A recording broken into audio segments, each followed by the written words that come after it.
January 16th, 2026. Welcome back to the Two Witnesses Live. I'm your host, Watchful, and it's that time once again to go through your daily Torment reports. In today's video, Donald Trump ramps up pressure on Denmark via Truth Social, declaring U.S. control of Greenland essential for national security and the Golden Dome missile defense system, threatening tariffs on opposing nations amid ongoing native tensions. This bold stance follows his praise for Iran's leadership, canceling mass hangings. We're going to see that in his posts today, signaling U.S. influence in Middle East's uprising against radical regimes. Meanwhile, Elon Musk delivers on his promise by open sourcing X's algorithm today, exposing how feeds are curated after years of speculation, while facing backlash over Grok's AI image generation restrictions in regions like the UK to curb non-consensual deep fakes. These moves spotlight escalating geopolitical and tech transparency battles. So dive into the details and analysis with us. Make sure you hit that like button and the subscribe. And I also want to let you know that I have added music to our different segments today. So I'm curious. Let me know what you think. Let's get into this, starting with the Daily Torment Report. Excuse me.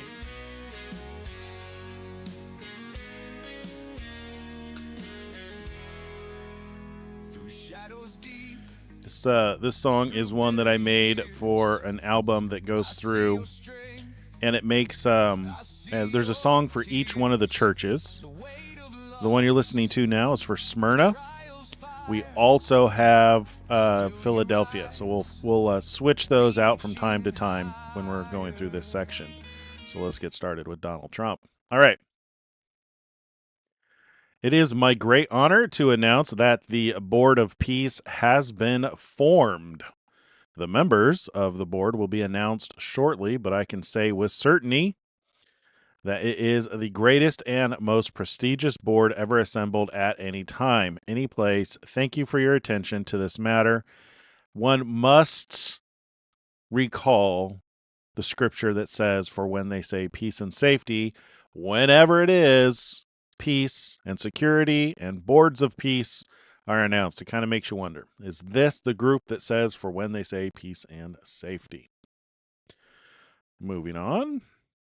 Let's see, he posted this about 23 hours ago. It says, as Steve Witkoff announced, we have officially entered the next phase of Gaza's 20-point peace plan.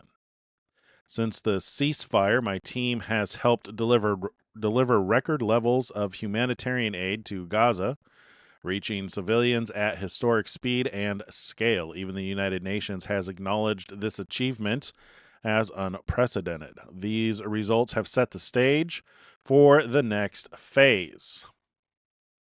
Today, on behalf of President Trump, we are announcing the launch of Phase 2 of President's 20-point plan to end. I know this might sound like I'm repeating this. I'm just reading the post. So there was a summary. Now we're reading the post. Moving from ceasefire to demilitarization, technocratic governance, and reconstruction. Phase 2 establishes a transition technocratic Palestinian administration in Gaza, the National Committee for the Administration of Gaza, NCAG, and begins the full demilitarization and reconstruction of Gaza, primarily the disarmament of all unauthorized personnel. The U.S. expects Hamas to comply fully with its obligations, including the immediate return of the final deceased hostage. Failure to do so will bring serious consequences. Importantly, Phase 1 delivered historic humanitarian aid, maintained the ceasefire, returned all living hostages and the remains of 27 of the 28 deceased hostages. We are deeply grateful to Egypt, Turkey, and Qatar for their indispensable mediation efforts that made all progress to date possible. I'd wondered how that was going over there. It's interesting. It's interesting that we're entering Phase 2 towards the end of SEAL number 4. We'll get into that a little bit towards the end of the show tonight. Let's see, 23 hours ago, Trump said it was my great honor to meet Maria Corina Machado of Venezuela today.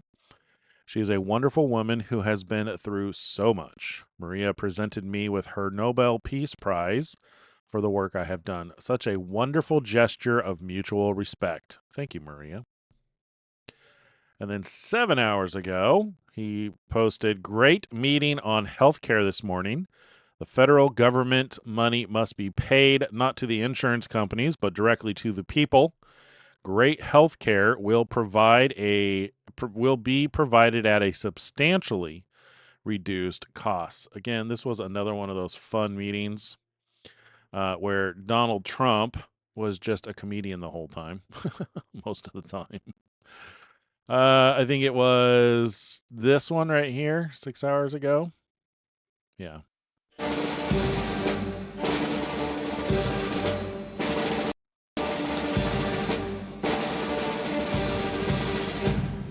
Ladies and gentlemen, the President of the United States, Donald J. Trump. Historic investment possible. That's what they did, and they did work hard. I don't think, got a Democrat vote, did we? Did we get one Democrat vote? We got all Republican votes. It was an amazing feat, and I want to thank Mike, our Speaker of the House, Mike Johnson, and John Thune for really doing a great job. It was tough. We have small. It's pretty funny. At one point, he says, "I'm done with all this crap," in regards to like reading from the script, and he's just like, "I can say it better." Majorities. And I understand that. If I were heading Germany, I'm not going to double and triple and quadruple my health care. They got the health care companies to pay. It just took place over a long period of time, got worse and worse, and it just hit numbers that were just absolutely unsaleable. And if you remember, the doctors in the audience remember, they say, well, we have to do research and development. I said, well, what about research and development for Germany? Well, we've decided to put up so the pill would cost 5 times more because of research and development, and 5 times more for other reasons. They had all these phony reasons. And finally, I said to the healthcare companies, we can't do it anymore. We can't do it. And it started, really, I tell the story. It wasn't meant to be funny. People find it funny. But a friend of mine who's a very smart guy, very, very rich, very powerful man, actually, but he's very fat. And he took the fat, I call it the fat drug. I won't give you which one. This is pretty funny. It was Ozempic. I won't tell you that. Watching him is like watching comedy. And he went to London on one of his many business trips. It's all he does is business. He can't walk across the street, but he's a great businessman. And he said, President. I said, what? He used to call me Donnie. Now he calls me President. So I said, you've come a long way. He goes, but I have a problem. What's your problem? In New York, I pay $1,300 for this drug. Now, this means nothing to him. This is like a penny out of your wallet. The guy's worth hundreds of millions, billions of dollars. He said, and in London, sir, I pay just a fraction of that. I said, what are you paying? $87. I said, well, is it the same drug? I knew exactly what he was getting at because it bothered me for a long time. He said, it's the exact same drug. And because of his wealth and his business smarts, he had it checked. It was made in the same plant by the same company. It's identical. And here I pay $87, and in New York I pay $1,300. So it was too much to bear. It's probably illegal what they did, Lola. You'll check it, right? They must have gone to school together and said this. And then he talks a lot, so we're going to skip through some of this. Teddy Roosevelt came over, and we give up. And they were great from that time. So Europe and other nations, and dig, for many. So here he's explaining how they got most favored nation prices. And one of the reasons why he was able to do it, no one else has been able to do it. When he talked to the CEO of the companies, they could not. The CEO, their people could not get other countries to pay more. They want to pay the low prices, and they would put the bill onto the United States because the United States would be willing to pay for it. So Trump came along and said, "No, we're not going to pay for this anymore."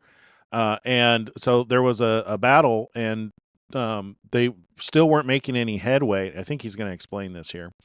They still weren't making any headway until Trump called the different nations and said, look, I'm just going to put a 25% tariff on everything you guys sell into the country. So you'll pay 10 times more to know what it feels like for us to pay 10 times more for the drugs. And that's when they started to say, okay, fine. Many of them, that was not a good deal. They died, 38,000. We gave it away for that. But that same stupidity having to do with the Panama Canal, and I could tell you about 100 other stories too. Those leaders on the thing. Susie, by the way, stand up, Susie. She is doing such a, for whatever reason, I don't know, but they do. So if you have the wrong president, they'll change the system in 2 minutes. I mean, they'll change it. And the drug companies are very powerful, too. You have to deal with them. In this case, it was both. I mean, you had a problem with the drug companies, but you had a tougher problem in theory, other than the fact that I understood how to deal with them. And I'm the tariff king, and the tariff king has done a great job. And I hope we win the Supreme Court case, because if we don't, be a shame for our country. Be a shame. We have a great, safe, beautiful country now. We're doing better than we've ever done. We hit 42 stock market highs during the 11-month period that I've been here. There's never been anything like it. Stock market's hitting a new high again today. It's going to work just like that. Venezuela was so amazing, but I equate that to other things because we can do other things like that. It doesn't always have to be a Minnesota where everything is corrupt, where they have health care centers that nobody shows up and somebody's making millions of dollars, where they have daycare centers where there are no kids. Most importantly, will require any hospital or insurer who to release. All right, here's the announcement about the Great American Health Care Plan. Ripped out, and you're not allowed to negotiate. This is a giant scam. It's, in certain ways, look, nothing can compare to most favored nations. But when you give yourself the right to negotiate, you're not allowed to even ask how much it costs. You're supposed to go into a hospital and get operated on. Then they send you a bill and you have to file for bankruptcy. Not going to let that happen. So we're going to have insurance companies and healthcare providers going to have great, and hospitals, great transparency. The word transparency is a very important word. So they can't get away with ripping you off any longer. It requires insurance companies to make it easy for you to compare plans. You've got to be able to compare plans. You can't do that now. You're not allowed to do that. It's not even believable. I tell you what, I used to sit before I was a politician home, and I used to say, how is that possible? Things happen that, I guess it's just the forces of nature, the forces of power, and you end up with very, very badly treated people, and they won't stand for it. But these forces are going to release an earthquake of reduced price health care. You're going to have massively reduced costs. This is no longer we're going to cut it by the famous 1/8 of a point. You're going to have massively reduced health care, and it's going to be massively better. You're going to have great health care at a much lower price, which is the two things. We want great health care and we want low price. You're going to have great health care at low price. Now you have terrible health care at a high price. You have horrible, horrible Obamacare health care. Can confirm. Like everything else he did, it was crap. It was a horrible plan. It was from day one and should have never been approved. It was a very sad night that night when there was a thumb raised. Most importantly, will require any hospital or insurer who accepts Medicare or Medicaid to prominently post all prices. You're going to post your prices at their place of business. Something they don't have to do, something they're not even allowed to do. We'll have the maximum price transparency, and the cost will come down just by that, not even talking about favored nations. The price will come down. So just in conclusion, I'm calling on Congress to pass this framework into law so that we can get immediate relief to the American people, including rural America. And I hope to get Democrat votes. They know, they saw it. I know a lot of Democrats. And they say that plan is unbelievable. Are you going to vote? Well, I'm going to try. They have tremendous pressure on them. Vote no. Vote no. We have a couple of Republicans. Thomas Massey always votes no. He's like, something wrong with the guy. If you have any clinical psychiatrists in there, maybe go check out his mind. But he always votes no. He's a very bad person. He's a very bad Republican, bad American when you always vote no. Just vote no. Do you approve? No. You know, There's not a thing you can say to him either, Lawler. Look, Lawler wants to be nice. He likes to get along with everybody. I don't. But they vote no. But so I don't know. You have some people, they're very... All right. He's just rambling. Anyway, so they passed that today. Let's go back to his timeline. All right, so great meeting on healthcare this morning. Federal government money must be paid not to the insurance companies, but directly to the people. So basically, they're going to set up health savings accounts, and you're going to get a certain amount of money to pay for your insurance. And then the hope is that companies will be able to go in together to buy healthcare plans to provide better prices. So instead of that stupid healthcare exchange where you have very limited options and you get very little for 10 times more money, now you'll actually get insurance companies competing against one another, which my understanding is that was what Obamacare was supposed to encourage, which it never did, because they just gave all the money to the healthcare companies, the health insurance companies. So now you'll be able to buy health insurance from like someplace like Costco, who's able to, get a discount. So hopefully that works out. All right, 8 hours ago in Minnesota, the troublemakers, agitators, and insurrectionists are, in many cases, highly paid professionals. Yeah, can confirm. We've seen this time and time again. Even Renee was a paid professional. That's been confirmed as well. She attended classes on what to do and how to behave. And yeah, look where that got her. The governor and mayor don't know what to do. They have totally lost control and are currently being rendered useless. And when I am forced to act, it will be solved quickly and effectively. President DJT. And 7 hours ago, I greatly respect the fact that all scheduled hangings, yes, that word is hangings, which were to take place yesterday, over 800 of them, have been canceled by the leadership of Iran. So that's great news. Thank you, President Donald J. Trump, President of the United States of America. And then we got this. So this is his last post 4 hours ago. It is a letter to His Excellency Abdel Fattah el-Sisi, President of the Arab Republic of Egypt, Cairo. It says, "Dear President el-Sisi, I thank you for your leadership in successfully mediating a ceasefire between Israel and Hamas.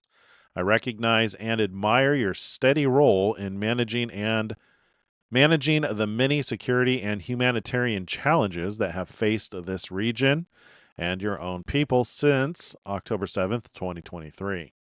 This war has weighed heavily on Egyptians, not just their neighbors in Israel and Gaza. In the spirit of our personal friendship and America's commitment to peace and the well-being of Egypt's people, I am ready to restart U.S. mediation between Egypt and Ethiopia to responsibly resolve the question of the Nile water sharing once and for all. My team and I understand the deep significance of the Nile River to Egypt and its people, and I want to help you achieve an outcome that assures the water needs of Egypt, the Republic of the Sudan, and Ethiopia long into the future. The United States affirms that no state in this region should unilaterally control the precious resource of the Nile and disadvantage its neighbors in the process. I believe that with the right technical expertise, fair and transparent negotiations, and a strong United States role in monitoring and coordinating between parties, we can achieve a lasting agreement for all Nile Basin nations.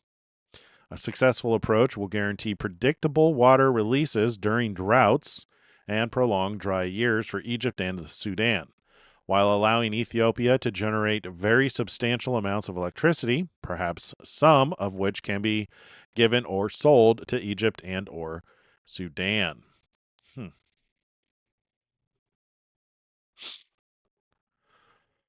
Okay, and then page 2, thank you once again for the friendship and partnership you have provided to me and to the people of the United States, resolving the tensions around The Grand Ethiopian Renaissance Dam, GERD, is at the very top of my agenda, and as I work for lasting peace in the Middle East and Africa. I very much hope that this truly understandable dispute over the GERD Dam will not lead to major military conflict between Egypt and Ethiopia. Thank you for your attention to this matter. With best wishes, I am sincerely Donald J. Trump. Interesting. Well, there you go. That was his last post. Let me see if we have anything else to cover from the White House. He did do another meeting. President Trump participates in the Southern Boulevard dedication. I didn't really get to watch this one. Let's see. From the heart. We know that. We know about that, Danny. Spend a few minutes listening to this since we have some time left. So many dignitaries, political leaders from Florida and beyond. It's really nice. Ooh, that looks very nice that you're carrying, and that's beautiful. Thank you. Wow, that's the real deal. Thank you very much. We appreciate it. All top people in this room, really amazing people. And we have a lot of media back there. We appreciate that you're here. We very much appreciate that you're here. See, I'm being nice today to the media. I think I have. But a very special thanks to State Representative Meg Weinberger. The job she's doing is amazing. And she's going to do very well politically. I used to tell her, I don't know, that's a tough race, but go do it. And she did it, and she won. And then a lot of people didn't think she was going to be able to win, beating people that were doing it for a long time. You weren't doing it for a long time, but you've become a veteran very fast, and you've done very well. Congratulations. We appreciate it. They call her MAGA Meg.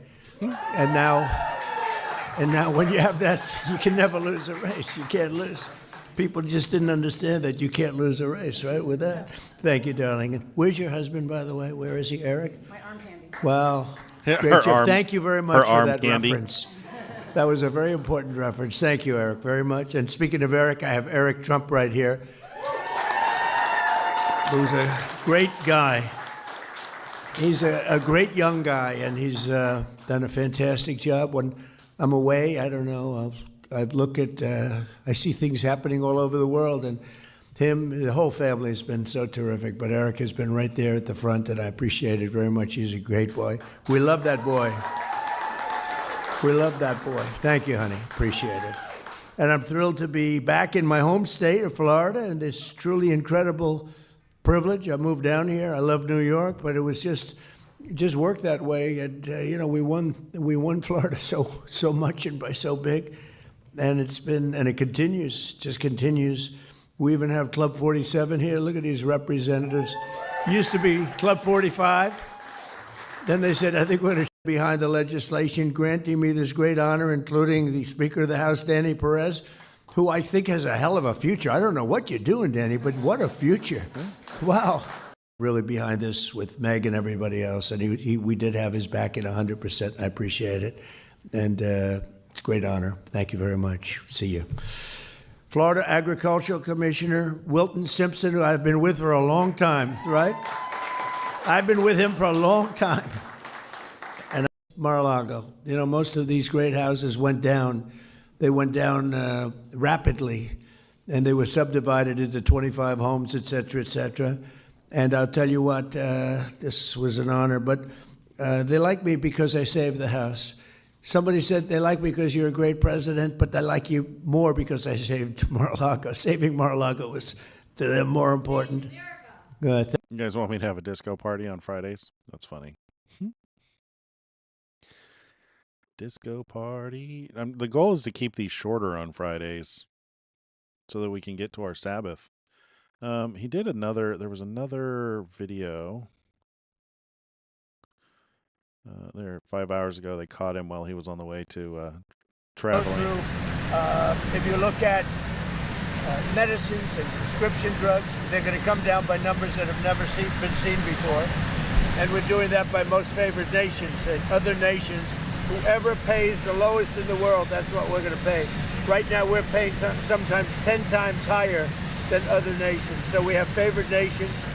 That's been approved. Other nations have, for the most part, agreed to it, and they had no choice. Otherwise, we were going to put tariffs on them. President Trump, Health care plan that we're coming. The money's going to be paid directly to the people.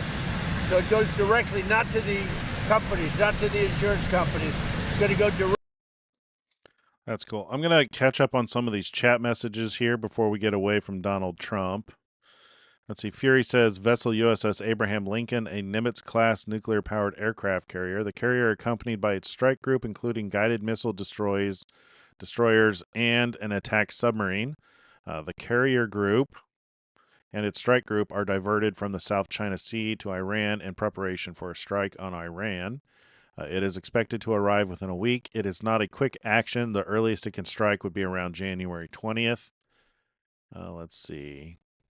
It is expected to, yeah, there it is. The best hope is not regime change, but to act as a warning to the regime that we will intervene, and this will weaken the regime and put it on a path to change. Yeah, okay. You guys are talking about disco. Anything else about Trump before we move on to Elon Musk?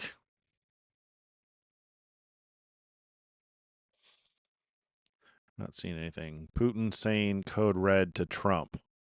What does that mean, Lion Dog?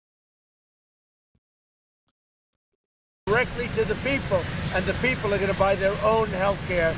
They'll get much better health care at a much reduced cost. Pull out of NATO if it doesn't help you acquire Greenland. If it doesn't legalize. Well, we're going to see. NATO has been dealing with us on Greenland. We need Greenland for national security very badly. If we don't have it, we have a big hole in national security, especially when it comes to what we're doing in terms of the Golden Dome and all of the other things. We have a lot of investments in. When we get to the timeline report, remind me if I don't bring it up to show you not only is Greenland important for our security, it's also important for after the Earth rotates. Military, we have got the strongest military in the world, and it's only getting stronger. And you saw that with Venezuela, you saw that with the attack on Iran, with the knocking out their nuclear capability potentially. So yeah, we're talking to NATO. Mr. President, you commit to not militarily engage a NATO partner. I don't talk about that. Mr. President, commit to not attacking a NATO partner. You urged protesters in Iran earlier this week to keep fighting in the streets and said that help was on the way. Is help still on the way, or has your bar Well, we're for going to see. intervention As you changed? know, Iran canceled the hanging of over 800 people. They were going to hang over 800 people yesterday. And I greatly respect the fact that they canceled that. Mr. President, Prime Minister Carney is in China. How do you see the deals Canada and China have just signed, trade deals between the two partners? Well, it's okay. That's what he should be doing. I mean, it's a good thing for him to sign a trade deal. If you can get a deal with China, you should do that. President Trump is doing an election in Venezuela. Did Arab and Israeli officials convince you to not strike Iran? Nobody convinced me. I convinced myself. You had yesterday scheduled over 800 hangings. They didn't hang anyone. They canceled the hangings. That had a big impact. Yesterday you accepted Maria Machado's Nobel Prize medal. What do you intend to do with it, and why would you want someone else's Nobel Prize? Well, she offered it to me. I thought it was very nice. She said, you know, you've ended 8 wars, and nobody deserves this prize more than in history than you do. And I thought it was a very nice gesture. And by the way, I think she's a very fine woman, and we'll be talking again. Maria Machado said that President Trump. Say it? What's the trigger for the Insurrection Act in Minnesota? What are you waiting for? Well, the Insurrection Act, which has been used by 48% of the presidents as of this moment, the Insurrection Act also, if you look at it, I believe it was Bush, the elder Bush, he used it, I think, 28 times. Wow. It's been used a lot. And if I needed it, I'd use it. I don't think there's any reason right now to use it. But if I needed it, I'd use it. It's very powerful. President Trump called a very nice person. You said the meeting went well. Why align with Delcy Rodriguez and the remnants of the Maduro regime and not with Machado, who has the support of the Venezuelan people? Well, if you ever remember a place called Iraq where everybody was fired, every single person, the police, the generals, everybody was fired, and they ended up being ISIS. Instead of just getting down to business, they ended up being ISIS. So I remember that. But I'll tell you, I had a great meeting yesterday by a person who I have a lot of respect for, and she has respect, obviously, for me and our country. And she gave me her Nobel Prize. But I'll tell you what, I got to know her. I never met her before, and I was very, very impressed. She's a really, this is a fine woman. Where are you going to March for Life? The March for Life is next week. Yes.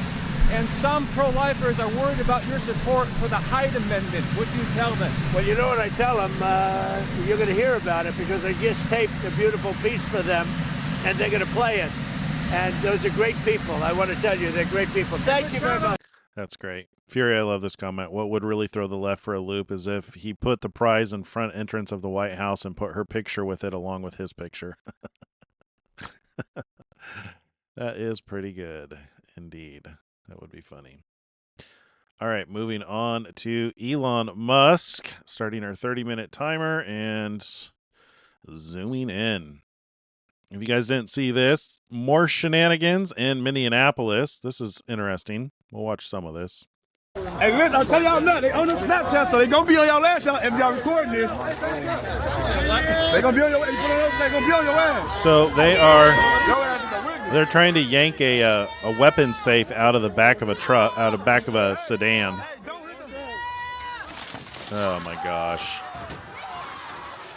I'll spare you the trouble. They never get it open.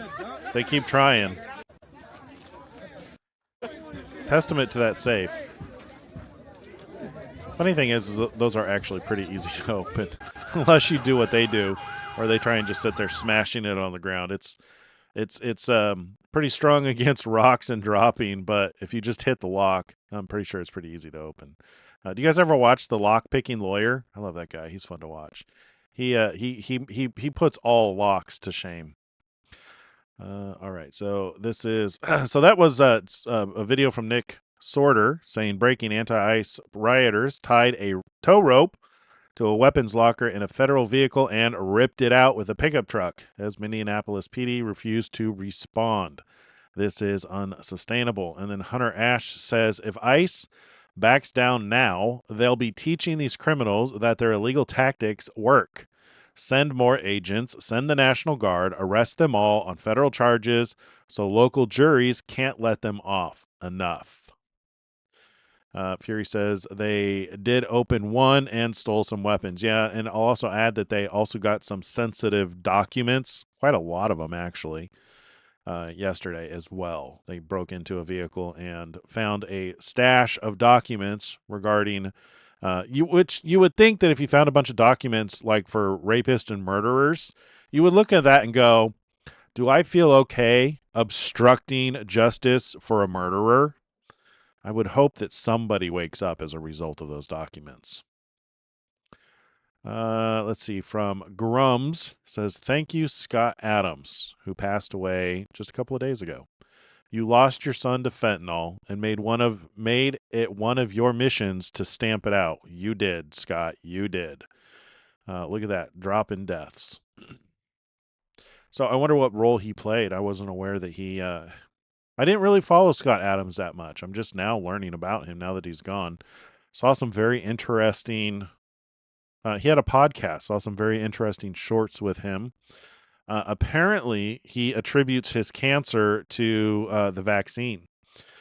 He did a final podcast saying that those who weren't vaccinated are really the winners in this situation because so many people who did get that are finding out, and it's not really a testament against vaccines per se. I'm not totally against vaccines, and this isn't medical advice. This is just personal opinion. I would still get, particular certain vaccines. I would still get, chicken pox and the such. But the problem is it was a new technology. The inventor of the technology referred to it in a very poor manner. I don't want to use the phrase because I think YouTube will still probably ding me for saying it. But he did not refer to it in a positive way. The technology should have been vetted a lot longer. It was rushed. The production was really poor quality. In a lot of cases, people weren't even actually receiving the vaccine, from what I understood, because they rushed it so quickly. So, and the technology is proving out to, have the effects that the inventor of the technology warned about. If you want to go on a rabbit hole dive, just look up what the morticians are saying about what they're finding in people's bodies now. So that was interesting. I don't have that video prepared, but Scott Adams did do a podcast, and he's got quite a lot of wisdom. From what I'm seeing, I'm probably going to start watching the rest of his videos just because he's an entertaining guy. All right, we're going to skip the Starlink stuff, full self, basically business stuff, Grok and stuff like that. From Stephen Miller, 23 hours ago, they load illegal voters onto the rolls, harvest their votes, and then they appoint judges who they know will cover up their crimes. Elon says, accurate. Let's see. No Noahide laws. We believe Jesus. I am hesitant now because they are putting that technology into. Yeah, me too. I honestly am. I'm hesitant about the technology.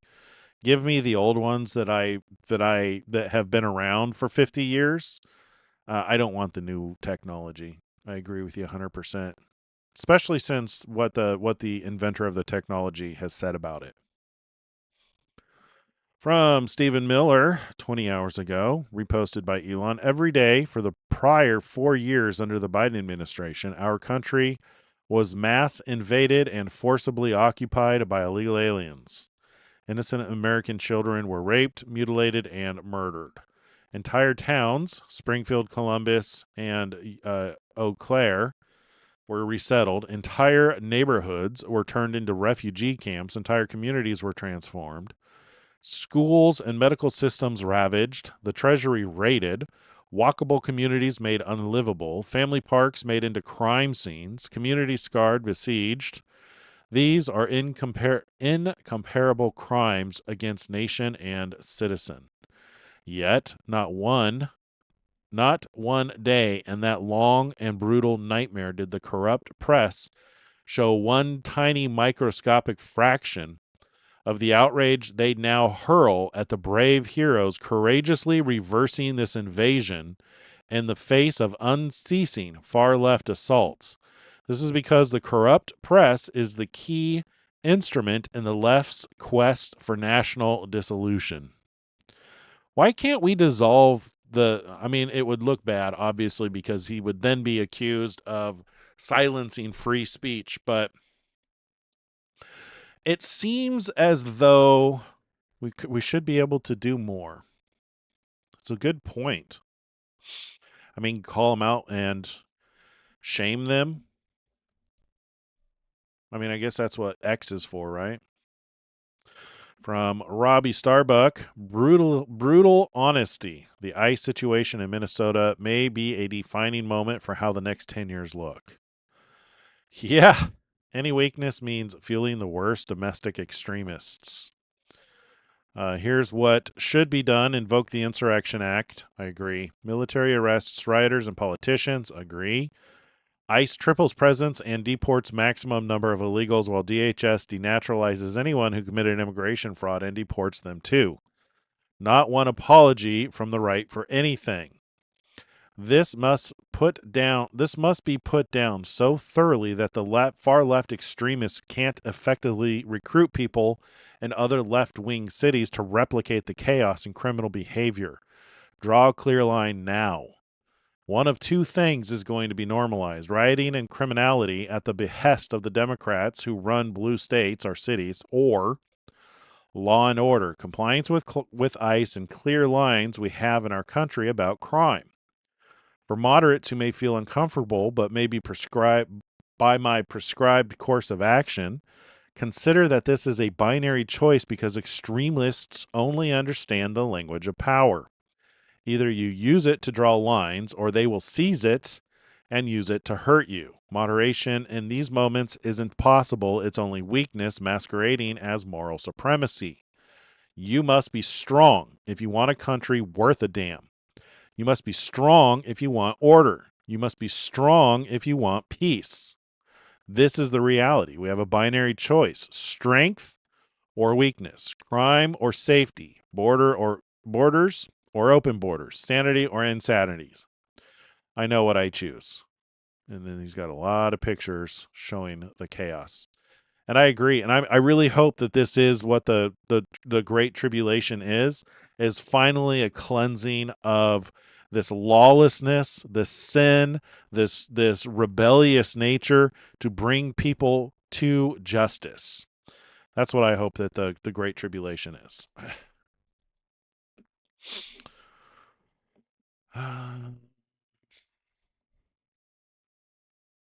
From Rothmus. Let's see, this is really something new.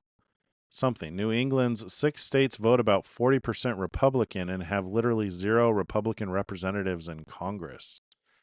That is interesting. In 2015, Bernie was literally MAGA. Open borders. That's a Koch brothers proposal. The idea, of course, I mean, that's a right-wing proposal which says essentially there is no United States. But it would make a lot of the global poor richer, wouldn't it? And it'd make everybody in America poor. Then you're doing away with the concept of a nation state. And I don't think there's any country in the world which believes in that. This is not going to be a free ride. It's not going to be some instant amnesty. What's going to happen is you are going to pay a significant fine. You are going to learn English. You are going to go to the back of the line so that you don't get ahead of somebody who was in Mexico City applying legally. It's not something that is guaranteed or automatic. You've got to earn it.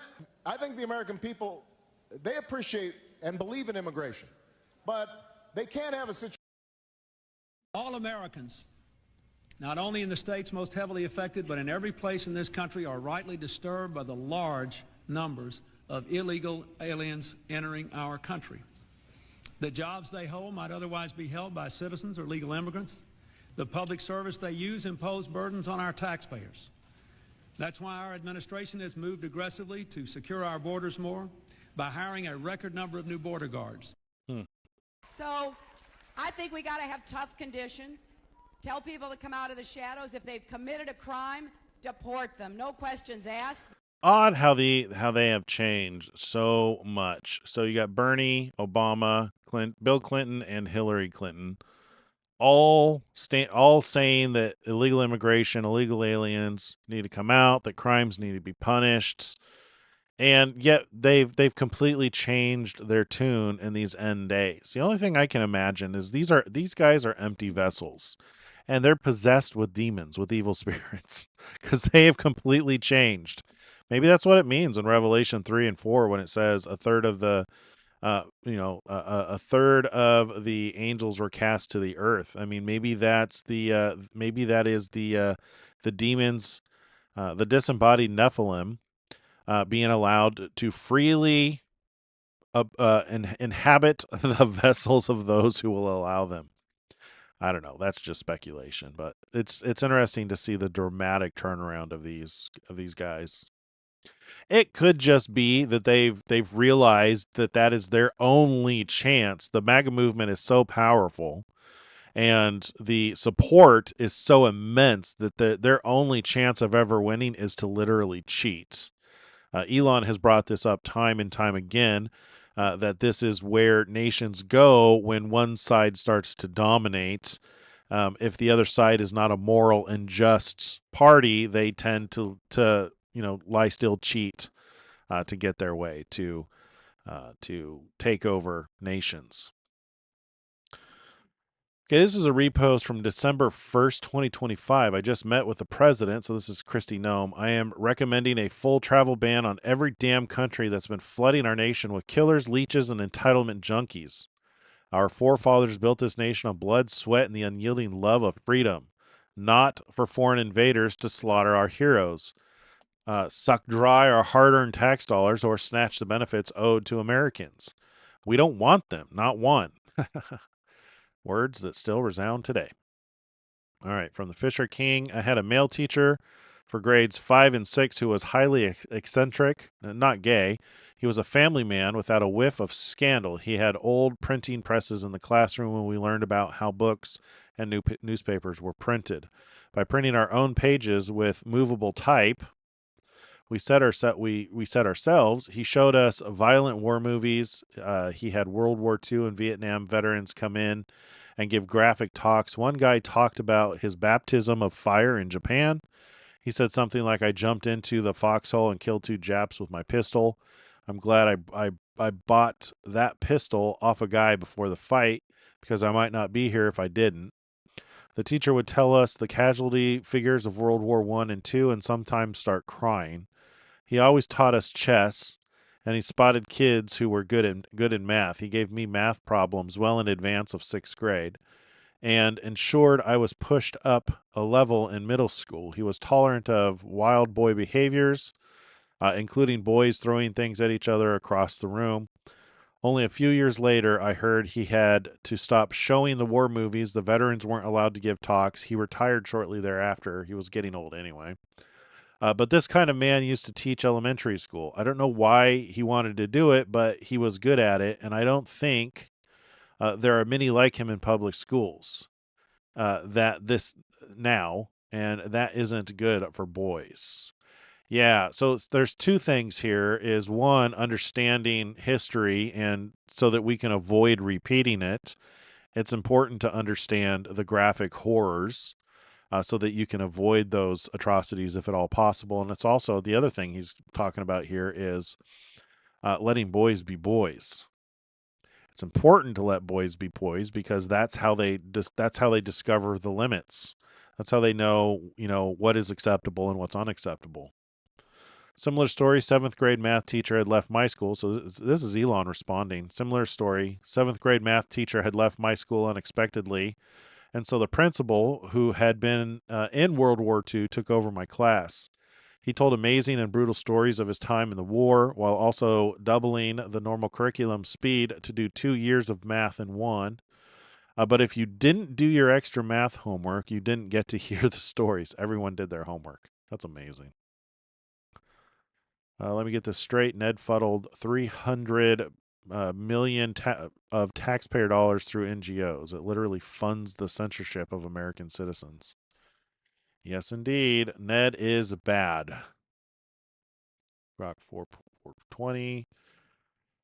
Try Grok voice. We're just going to skip the Grok stuff. From Jonathan Turley, does California's Prop 50 redistricting have a serious race discrimination problem? Judge Kenneth Lee thinks so. And according to his detailed dissent, the key architect admitted that he used race to gerrymander the district for Democrats. Fabulous. White genocide is the official Democrat Party platform. Mind-boggling. It is mind-boggling. From Alice Smith, 2 of the most important 20th century academics behind woke views of sexuality were Michael Foucault and John Money. Both were advocates for pedophilia and likely abusers themselves. This is not a coincidence. Interesting. Woke ideology going hand in hand with sexual perversion. Insurrection Barbie said, some fun facts. The Insurrection Act has been invoked 30 times by 17 different presidents. In fact, 37% of American presidents have invoked the Insurrection Act. Didn't Trump quote 50%?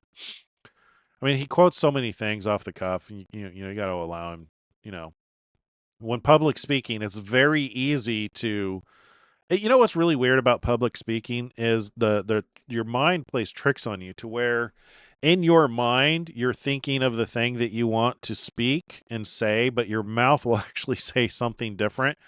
I do this all the time. Like I'll be quoting, I'll be thinking Zechariah, or I'll be thinking Isaiah 52 in my mind and quoting and saying it's in Zechariah 2.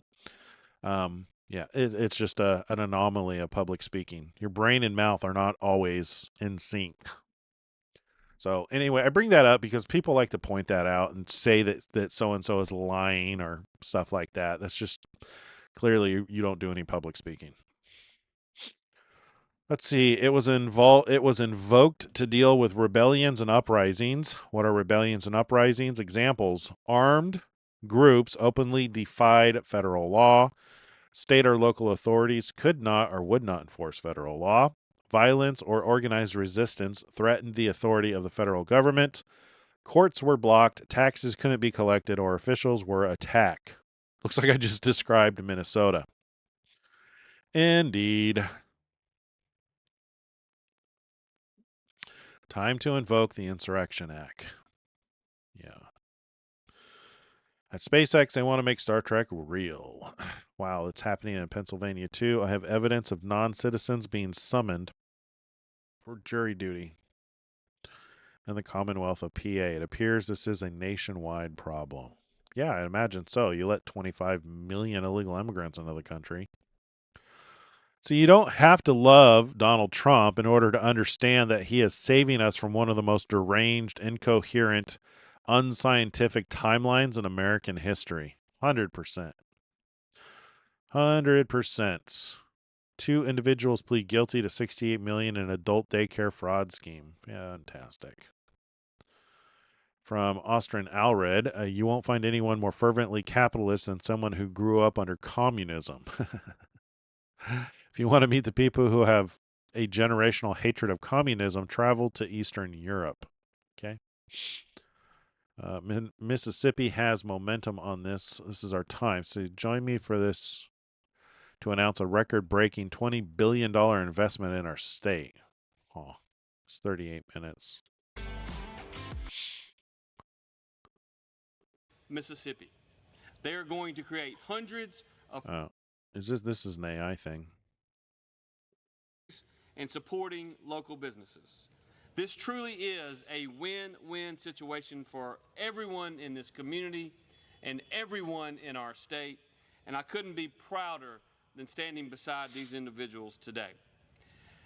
Honestly, we're announcing this today, but this is the beginning, and so South Haven will always be poised and prepared to be a great showcase for XAI's operations. And finally, on a personal note, I'm sad that I didn't get to meet Mr. Musk today, but I was going to warn him that there were some reports that he would be here late, and I was going to let him know that he was at the risk of missing the privilege of meeting me because I'm going to be at an Ole Miss football party at 4:30 today. So if y'all will let him know that I look. All right, anyway. All right, from Doge Designer, my friend was hiking uphill in New Zealand with no network coverage and still was able to send his mom text messages using SpaceX satellite connectivity. Imagine how many lives this can save. And I think this might actually be a saving grace to people who are cut off in other countries. The fact that if you, unless they are able to confiscate phones, now that the new satellites have cell towers in them. Very cool. Elon Musk. People get confused on. Let's listen to this. What is an economy? People get confused. Sometimes they think an economy is money. Money is a database for exchange of goods and services, and for time shifting the exchange of goods and services. Money is a database. Money doesn't have power in and of itself. Like you can run the thought experiment of if you're trapped on a remote island, shipwrecked on an island, and you've got $1 trillion in a Swiss bank account. It's worthless. You'd rather have a can of soup. Mm-hmm. So, you have all the Bitcoin in the world, and you're still going to starve. So, the actual economy is goods and services. What is an economy? He's got such a clear way of thinking. It's a good example of a first principles approach. Break things down to their simplest forms. Wall Street Apes. Wow, Nick Shirley investigation finds a Minnesota healthcare company called Advanced Mobility Incorporated that has been getting money from taxpayers and registered with the state for over 26 years. We've only got 7 minutes left on Elon Musk, so we're not going to listen to this. It's just more Minnesota fraud. Let's see. Wall Street Apes independent journalist was able to gain access to a building in Los Angeles, California, because the page-in system to get in was broken. And what he discovered was dozens of home health care and hospice businesses in one building. Some of the doors don't even have signs for the business, and many of the names just sound fake. If you were running a business or hospice, you wouldn't want 20 other hospices. California is going to be 100 times the fraud of Minnesota. I mean, if you think about it, just cracking down on corruption could be the Great Tribulation. You know, you take the million. Say there's only 14 million illegals in the country. Well, you've also got a uncovering of this massive fraud that people have depended on for so long. Okay, we're gonna start skipping some of this stuff to make sure we catch everything. Not thrilled about Scott Jennings committed crimes defending our nation's immigration. So just immigration stuff. That's more Minnesota stuff. New York Times headline 12 years ago, cancel the midterms because they derail Obama's agenda is too white. What is this against white supremacy? And it's a lot of white people saying it too. It's so ridiculous. Let's see. Tesla tops the charts. National Endowment for Democracy.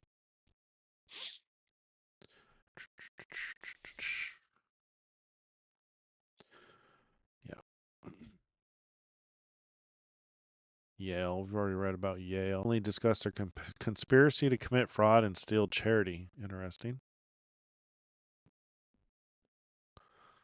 It starts to feel like our $38 trillion in national debt is actually $38 trillion in fraud. That's from James Wood. Easily half of our national debt is Democrat fraud, if not more. You know, I agree with that. It would not surprise me. It would absolutely not surprise me. 800,000 voters found to be improperly registered to vote in Oregon. Yep. GDP. So what is this? This is the crash. Legacy Media and economists swore was coming. Productivity growth tripled. Wages are growing. Layoffs are at the lowest. Inflation is just 1.7 per truflation. They stole a charity, plain and simple. The documents are legitimately bad for OpenAI. If I were grading this purely as an analyst, not as an AI model, the documents are legitimately bad for OpenAI. Wonder if that's the lawsuit. More about immigrants. What is this? What do you make of what Trump has said about diversity, equity, and inclusion policies? He's basically suggested that they should be scrapped. They should be scrapped, yeah. Diversity, equity, and inclusion are three wonderful sounding words that are, in fact, a scheme to do the exact opposite. True. It's to divide, and it's to create inequality. It's to revive racism, but this time against white people. It's all based on this idea that there's an oppressor and oppressed. It's what I call neo-communism, because the communism before 1989 failed. It was centered around class and economic inequality. But this DEI scheme is based on race and identity politics. And these things are terrible, and we've seen the outcome of that. So for the Trump administration to go out and say, let's get rid of this, I'm very much in favor of that. What do you... Yeah, wow, very well said. I love these South Park scenes. They're hilarious. I keep having the same dream. Everywhere I look, people are being replaced. Okay, and who do you think is going to have you replaced? Them. Might be too The quiet. puppet masters. The last time I had the dream, I was walking down the school hallway. And then I see Butters, and he's like, "Hey, Eric, you want to see what my mom packed me for lunch?" And that's when I start to notice that something's wrong. There you go. Everyone I cared about has been systematically replaced. And finally, I want to scream, and I'm like, why are they replacing every single character with someone who is diverse? But then Kennedy's like, it's not our fault, it's because of Kathleen Kennedy. But then Kathleen Kennedy's just like, fuck it, make it more lame. And everyone in town is like, no, please, Kathleen Kennedy, stop ruining everything. But Kathleen Kennedy is all like, put another gay diverse woman in it, make it more fucking lame. And the Disney stock just keeps going down and down and down. And then Bob Iger is all like, no, what's going on with my stock? No, Kathleen Kennedy. Ah! I keep having the same... A lot of good South Park memes lately. A lot of stuff with OpenAI. OpenAI is warning investors to expect outlandish claims from Elon Musk as the April trial approaches. Translation, Scam Altman is freaking out. He's nervous. Yeah, Elon's not known for outlandish claims. Pretty much the things he says comes true. Elon's lawsuit is exposing how a nonprofit became a $500 billion for-profit machine. Even the judge said the case is extremely concerning. He's shining light where others won't. Fabulous. This is the only chance we have to get out from Elon. Is he the glorious leader that I would pick? We truly have a chance to make this happen. Financially, what will it take me to 1 billion? OpenAI President Greg Brockman's diary, 2017. Deep down, it's really about the money. Yep. All right, we need to keep going along here. This is Minnesota, the UK, Minnesota daycare fraud. An address to. Oh, here we go. We're over time. Boo! Boo! We're over time. Boo! All right, over time. We got to make this quick. Let's see if there's anything else of value we need to cover today. Jaw-dropping truth from Stephen Miller. This was the plan all along. Well, this could be. Sean, this was not a loophole. The Biden administration, Secretary of Homeland Security Alejandro Mayorkas, devised a scheme to fly illegal aliens into the country. Okay, so that's about voting fraud. Get it done to save America. Voter ID option. Do you favor or oppose requiring all voters to provide photo ID at their voting place to vote? 85% in favor. We should pass it. It's about Tesla, Obama-era ICE. Ireland was never a colonial power. Elon Omar committed fraud, obviously. Rock. OpenAI lawsuits. Starlink.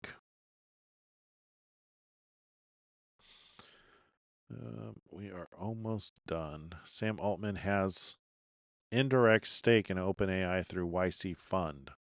Board later learned he also secretly owned AI startup fund. He also secretly owned, all while serving as independent director. Interesting. Breaking Sam Altman. Yeah, okay. So this is an old interview, just of a woman's son who worked for OpenAI who was murdered for what he discovered. It's more shenanigans with OpenAI. And I think that is it. There you go. Cybertruck is the best vehicle Tesla has ever made. Fantastic. There you go. That is the Torment report for Donald Trump and Elon Musk. It's now time for addressing the house of Israel. You know, I was thinking today when covering, here, let's go over to chatting for a minute.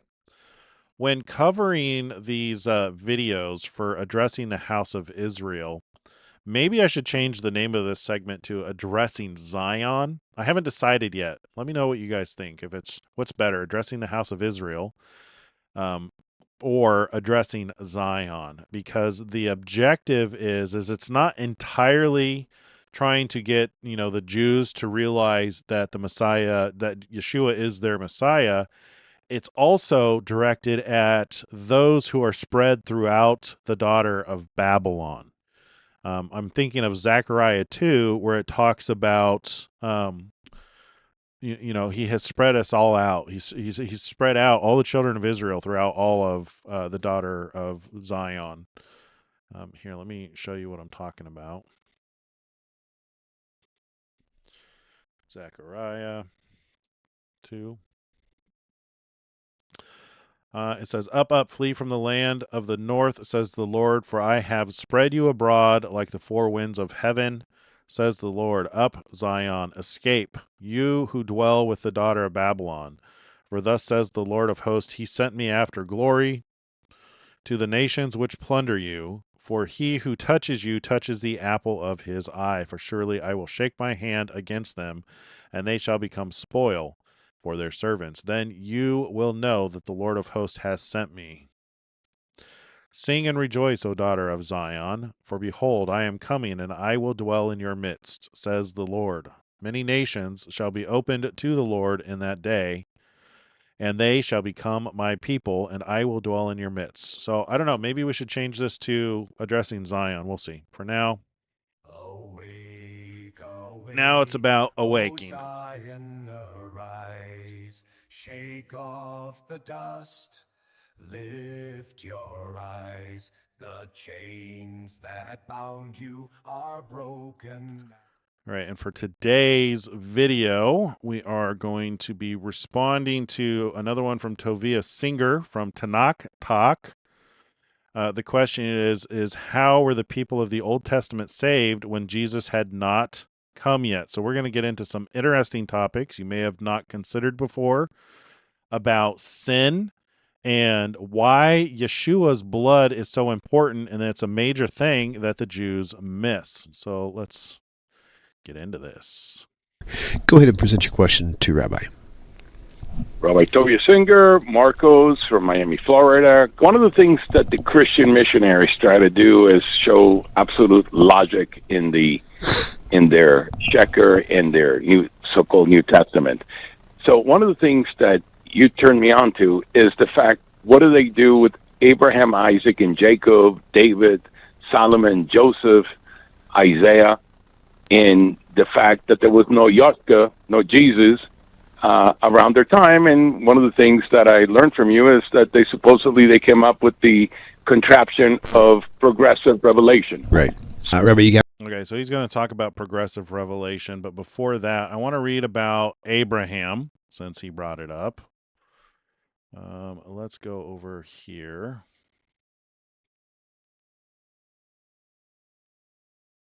Probably good. Let's see. What is that? That is Genesis 20? 22, maybe? Abraham's faith confirmed. Now it came to pass after these things that God tested Abraham and said to him, Abraham, and he said, Here I am. Then he said, Take now your son, your only son Isaac, whom you love, and go to the land of Moriah, and offer him there as a burnt offering on one of the mountains which I shall tell you. This is an example for all of us and for the Jewish people that God was going to, that he was giving an illustration to Abraham that would resound throughout the millennia to prepare our minds to consider what it would be like for a father to sacrifice his own son. Let's continue to read. So Abraham rose early in the morning and saddled his donkey, and took 2 of his young men with him, and Isaac his son, and he split the wood for the burnt offering, and arose and went to the place of which God had told him. Then on the 3rd day Abraham lifted his eyes and saw the place afar off, and Abraham said to his young men, Stay here with the donkey, and the lad and I will go yonder and worship, and we will come back to you. So Abraham took the wood of the burnt offering and laid it on Isaac his son. And he took the fire in his hand and a knife, and the 2 of them went together. But Isaac spoke to Abraham his father and said, My father. And he said, Here I am, my son. Then he said, Look, the fire and the wood, but where is the lamb for a burnt offering? And Abraham said, My son, God will provide for himself the lamb for a burnt offering. So the 2 of them went together. Then they had came to the place of which God had told them, and Abraham built an altar there and placed the wood in order, and he bound Isaac his son and laid him on the altar. Can you imagine what was going through both of their heads upon the wood? And the fact that he just obeyed is amazing. And Abraham stretched out his hand and took the knife to slay his son. But the angel of the Lord called to him from heaven and said, Abraham, Abraham. And he said, Here I am. And he said, Do not lay your hand on the lad or do anything to him. For now I know that you fear God, since you have not withheld your son, your only son from me. Then Abraham lifted his eyes and looked, and there behind him was a ram caught in a thicket by its horns. So Abraham went and took the ram and offered it up for a burnt offering instead of his son. Now, if we come over here and we look at the famous verse, John 3:16, for God so loved the world that he gave his only begotten Son, that whoever believes in him should not perish, but have everlasting life. This is so vital to understand what purpose Yeshua actually serves. We're going to talk more about this as Rabbi Tovia Singer answers the question about sin, because this is an important thing that he misses. There's a difference here. There's forgiveness of sin, remission of sin, but then also being saved from death. Because the consequence of Adam and Eve's fall, their disobedience, was death. God said, for in the day you eat thereof, thou shalt surely die. So there's two things we need to consider, and Rabbi Singer's only going to focus on one. Got it? Yeah, sure, of course. Okay, awesome. Go take it away. So right. The church has a very big problem here, and actually, I'm going to heighten the problem. We are told explicitly in Torah that Abraham was a righteous person because he kept all of God's commandments. Not kidding. It says it openly in Genesis 26, verse 4 and 5. God tells us the reason why God made a covenant with Abraham. Please read it, I beg you, in context. Genesis 26, verse 4 and 5. Okay, let's go read it. Genesis 26, verse 4 and 5. Genesis 26. In context, we're going to read it in context. There was a famine in the land beside the first famine that was in the days of Abraham. And Isaac went to Abimelech, king of the Philistines, in Gerar. Then the Lord appeared to him and said, do not go down to Egypt. Live in the land of which I shall tell you. Dwell in the land, and I will be with you and bless you. For to you and your descendants I give all these lands, and I will perform the oath which I swore to Abraham your father. Okay, that's the context. And I will make your descendants multiply as the stars of heaven. I will give to your descendants all these lands, and in your seed all the nations of the earth shall be blessed. Because Abraham obeyed my voice and kept my charge, my commandments, my statutes, and my laws. So Isaac dwelt in Gerar, and the men of the place asked about his wife, and he said, she is my sister, for she was afraid to say she is my wife, because he thought, lest the men of the place kill me for Rebekah, because she is beautiful to behold. All right, there we go.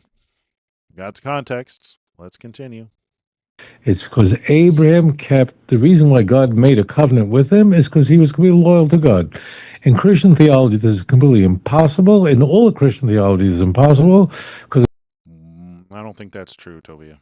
In Christian theology, man has been damaged with the original sin, Romans chapter 5, verse 12. And all right, Romans 5, verse 12.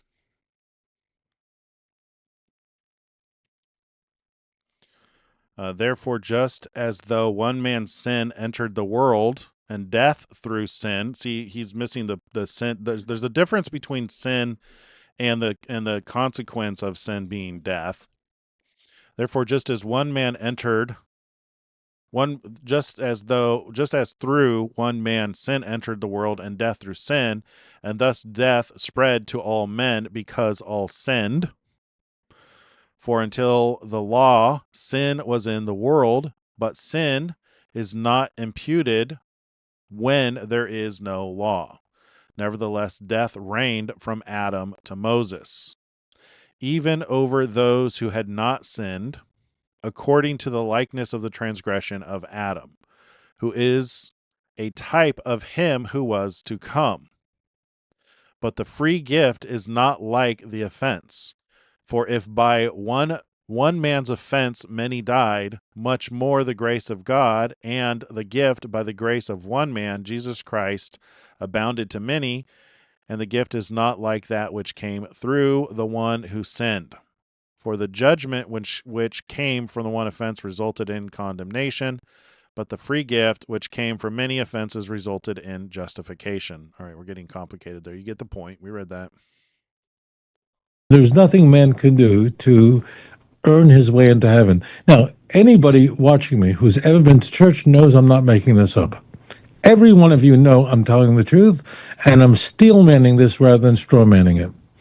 But we're told openly in the Hebrew Bible that Avram Avinu, Abraham, our father of blessed memory, the progenitor of many nations, but including the Jewish nation, had faith in God. Now, Christians will go back the way Paul does to Genesis 15. But the faith there means that he trusted God and was loyal to God and kept all of God's commandments and his ordinances. It openly says that. Yeah. And therefore, God made a covenant with him.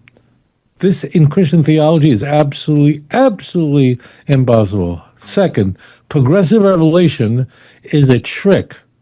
It's like magicians use a prop. Why do they use props? What's a prop? When a magician makes something disappear, he puts a cloth over it. He puts a lady in a box before he cuts her in half. Why does he need the box for? Why does he need the cloth for? These are props. These are games. It's a way of hiding what is really going on, what is really happening over here.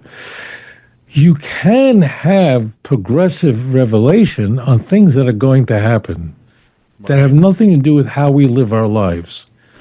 Let me give you an example. But what happens is it's sleight of hand. Again, example, Mashiach. Okay. Now, although I'm not entirely sure his point, but I kind of see where he's going. There is a lot of confusion in religion and a lot of sleight of hand. I think that's what he's trying to illustrate. Genesis 49, verse 10, Jacob tells Judah that out of him will come forth the kings, the scepter.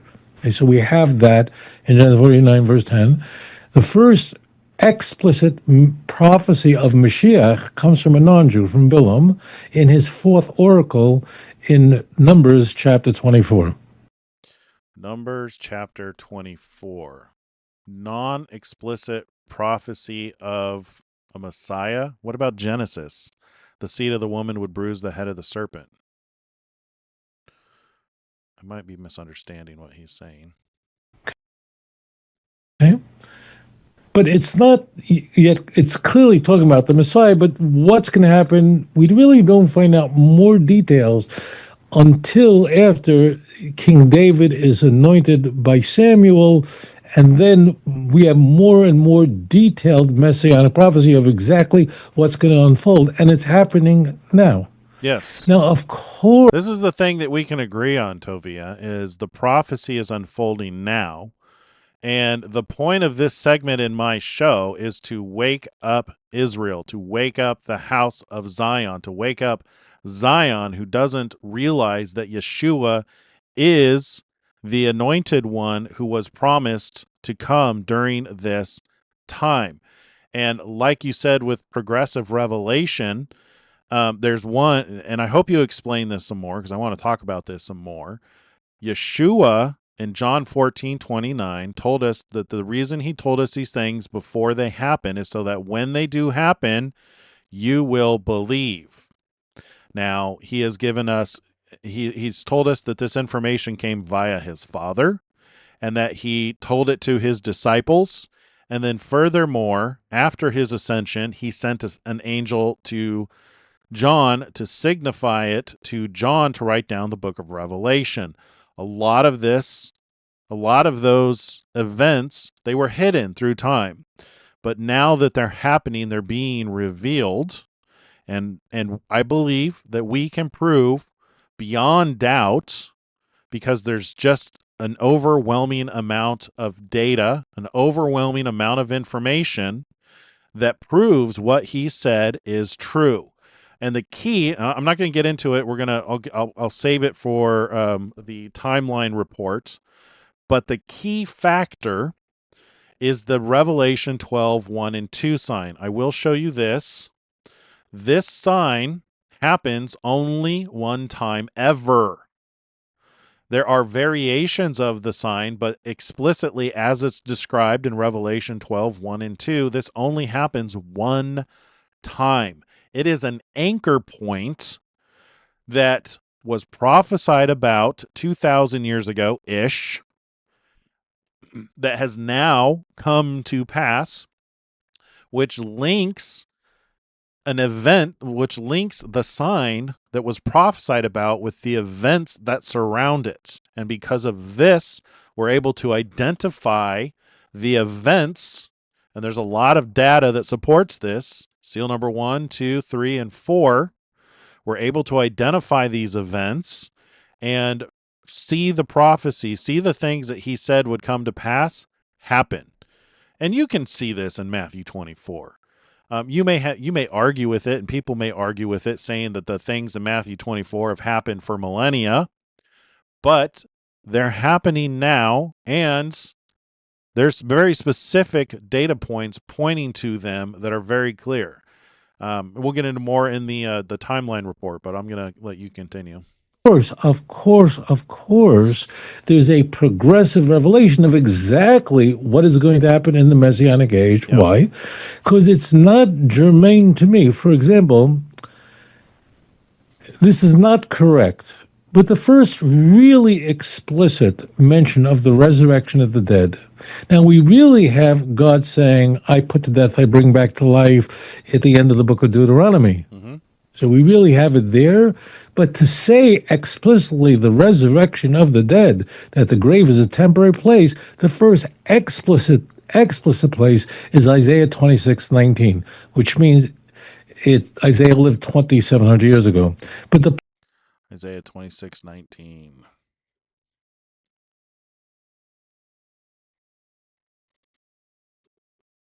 Oops.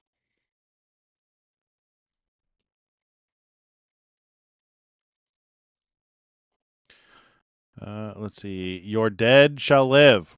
That's pretty clear. Together with my dead body they shall arise.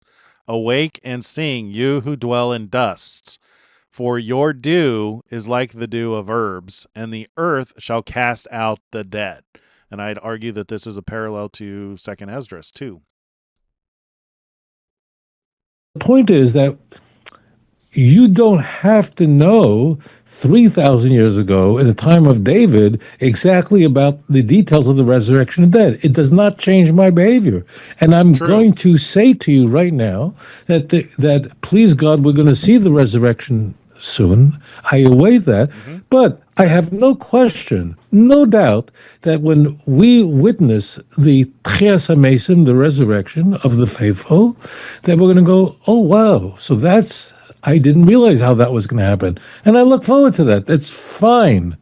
Why? It has nothing to do with how I live my life. It has nothing to do with I'm wearing tzitzis, not wearing tzitzis, to be kind to the stranger, to be kind, to care for the widow, to clothe the naked, to feed the poor, to keep Shabbos, wear tefillin. It has nothing to do with anything.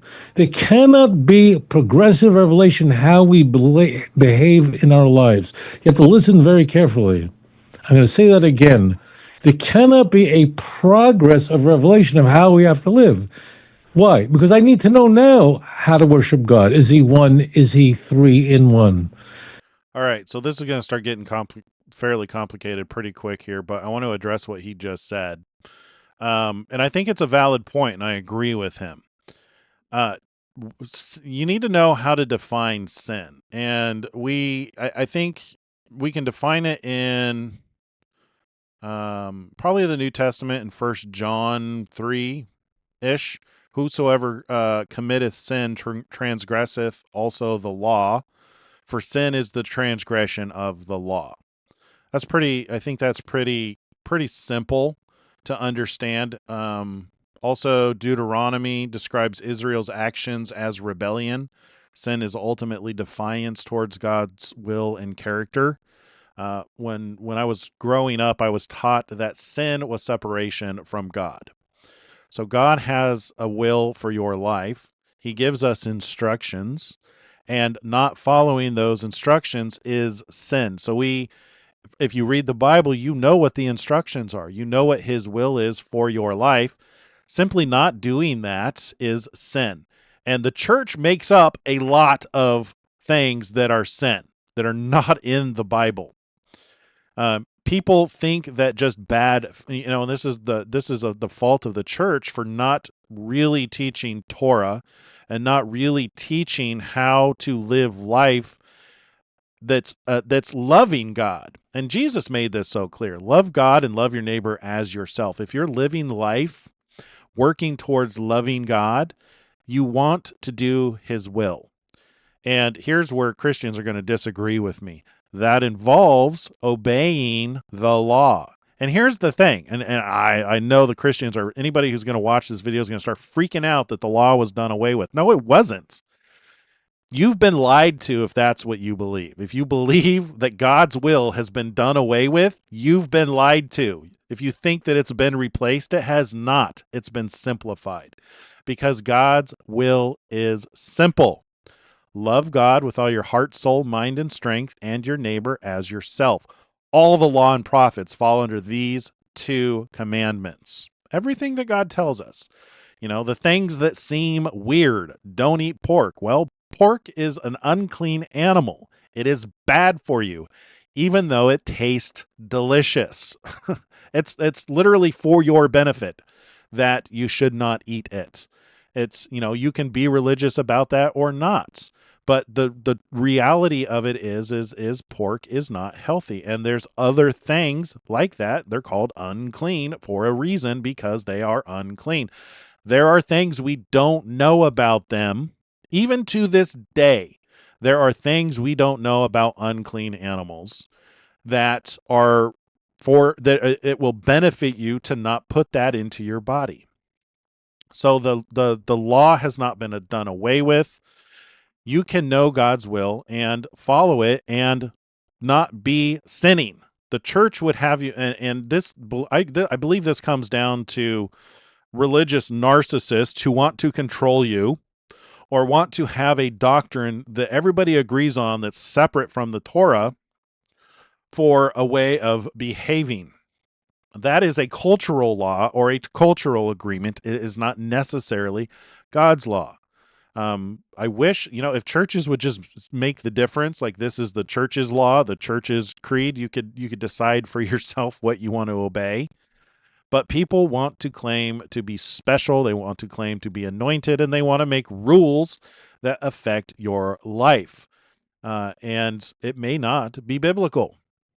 But, even in the 10 Commandments, it's like, this is always my argument. Which of the 10 Commandments do you disagree with? Do you want to kill people? Is that what you're trying to say? Because that's, in essence, when you say the law was done away with, you're like, oh, it's okay to kill. No, it's not. That would be sin. God doesn't want you killing anyone. Specifically, murder. It's another thing in self-defense that is allowed. It's not a sin. If somebody were to take your life, you are allowed to take theirs first. There's a funny line in Firefly, a TV show I used to watch, where Mal, the main character, says, if somebody tries to kill you, you try and kill them right back. That's okay. But to kill without reason, to be the aggressor and the initiator, that would be sin.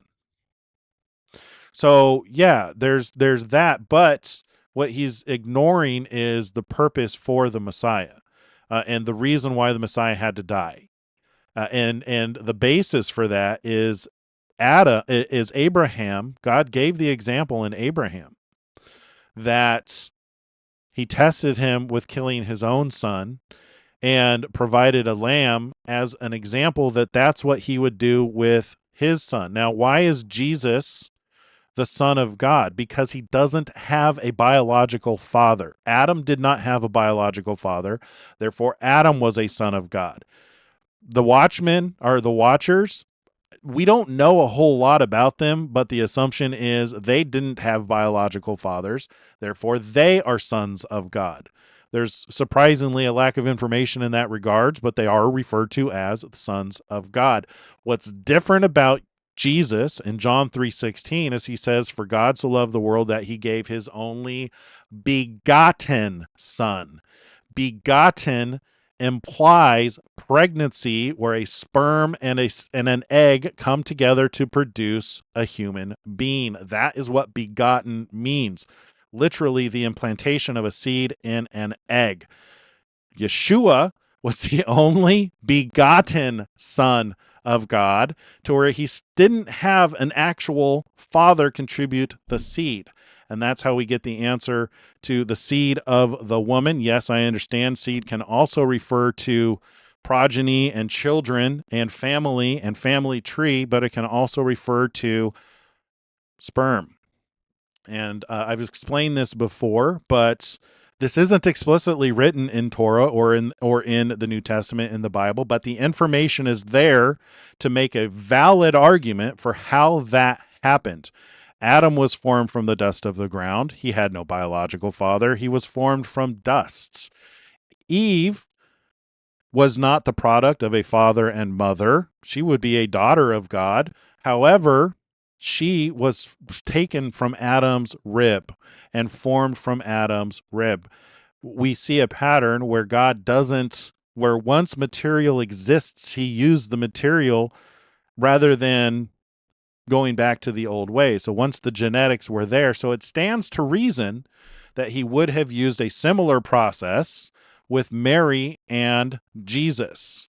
When Mary said, "Be it unto me according to your word," it's very likely that God opened up her rib, took some stem cells, formed those into a seed, and implanted those into her, making Yeshua, to where he didn't have a biological father, but he still had all the genetics of Adam's bloodline, making him both the root and the offspring, both the Lord and the son of David. So in the proper Davidic bloodline. Without the sin, without the curse that was made on to Adam's bloodline. He was a lamb without blemish. And that's the part that's missing. That's the perfect lamb, because then when the children of Israel were led out of Egypt, it was the blood of the lamb that caused death to pass over. And that's what Yeshua was. He is that Passover lamb. He causes death to pass over. What he accomplished was so that we no longer have to die, that we can be resurrected, like you just mentioned, regarding being raised from the dead. Are there distinct hypostatic entities making up a hypostatic union, which is the doctrine of the Trinity? You have to know the nature of God. So there's different. So here's the thing about the Trinity, and I don't like to debate and argue about this because people get very sensitive. There are different versions of the Trinity.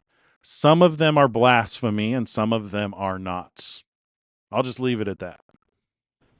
And the God is one, and he's one alone, and there's no one else besides him. Atahu Hashem levadecha. You alone are Lord. You have to know that from the get-go. That can't be progressive. You have to know that immediately. Example. I'm not a sports guy.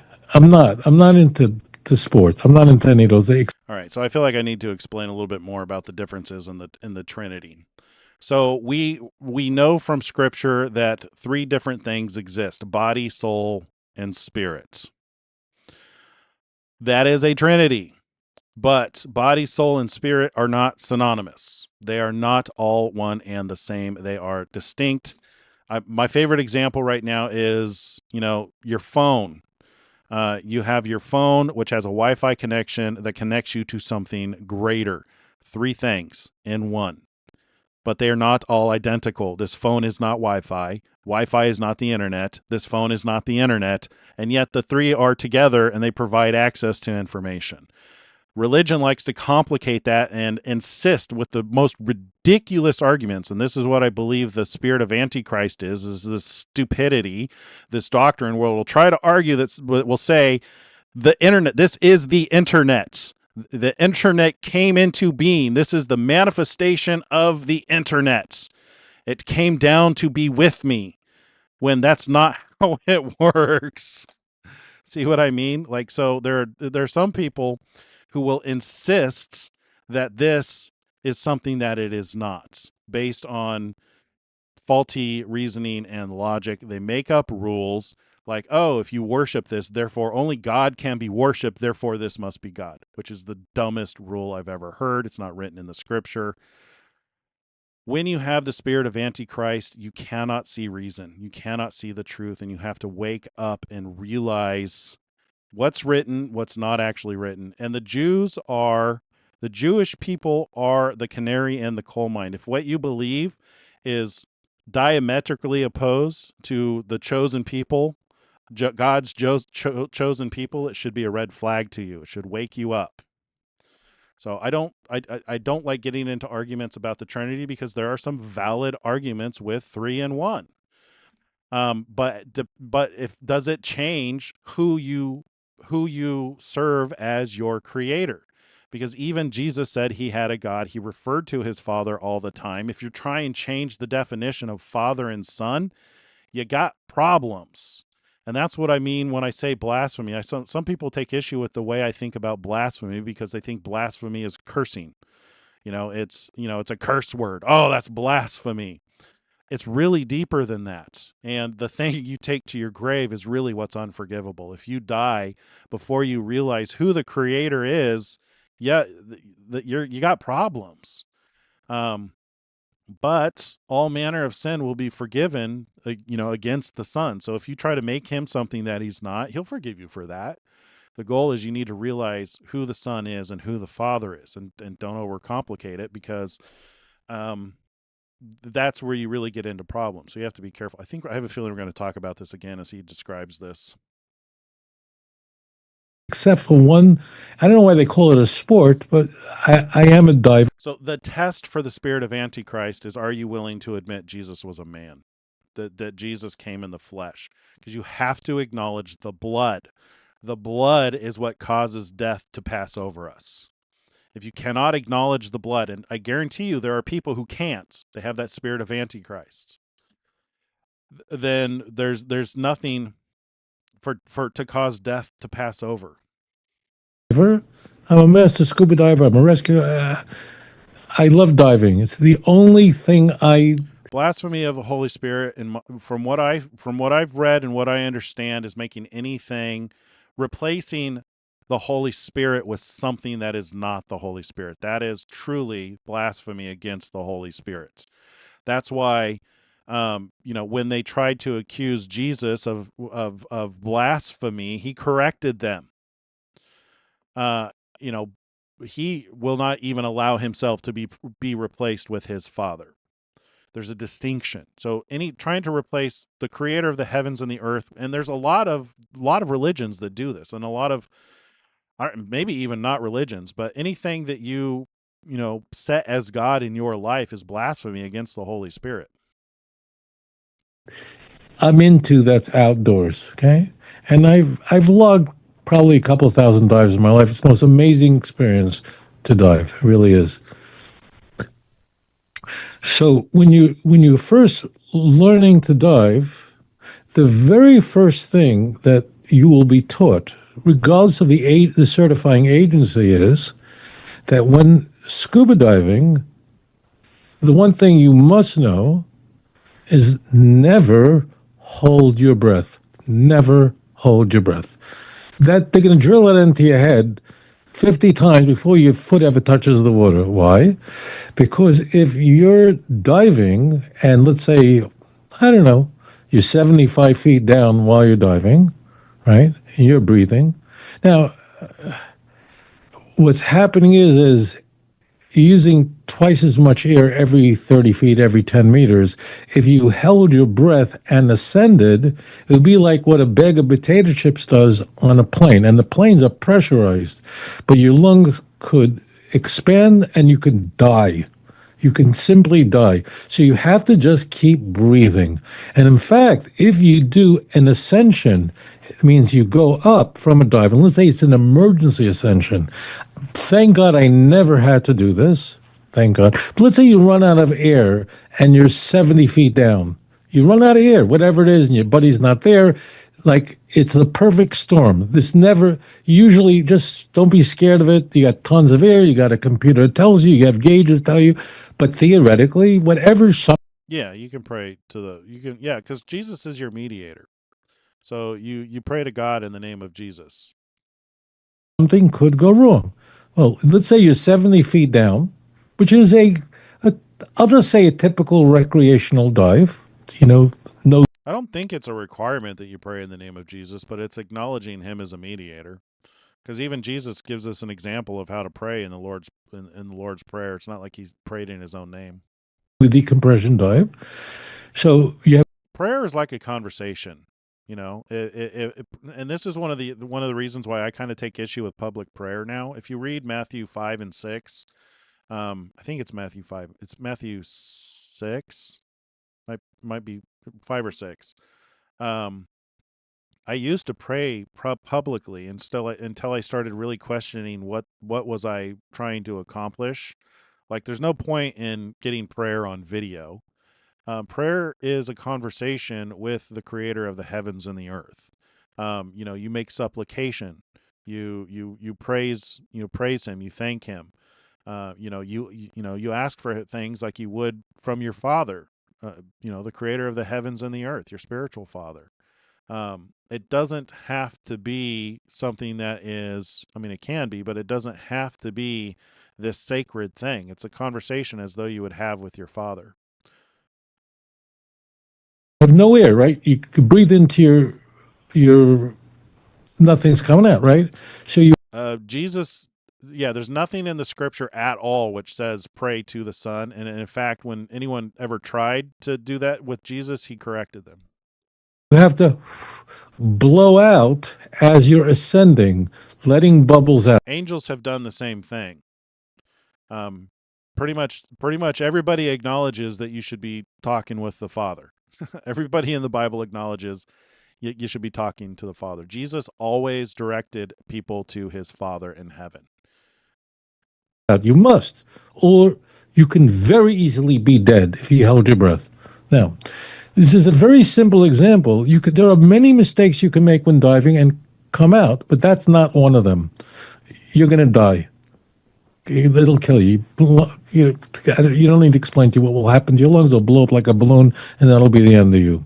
You have to breathe. Now, are there different breathing techniques? And in truth, as you become a better diver, you learn how to control your movements better, how to breathe more efficiently. So there is progressive revelation that as you become an advanced diver, as you become a master diver, as you move along, you learn buoyancy techniques, how to hold your arms, how to position your pitch, so that you're using your air more efficiently. And but your life...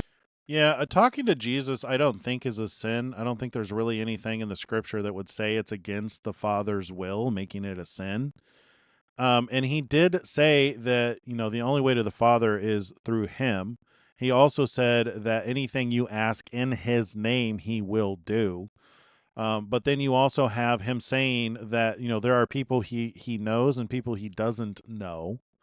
So I don't think it's biblically a problem to talk to Jesus, but you got to be careful that you're not you're not replacing the Father with him, because I don't think he would even agree with that.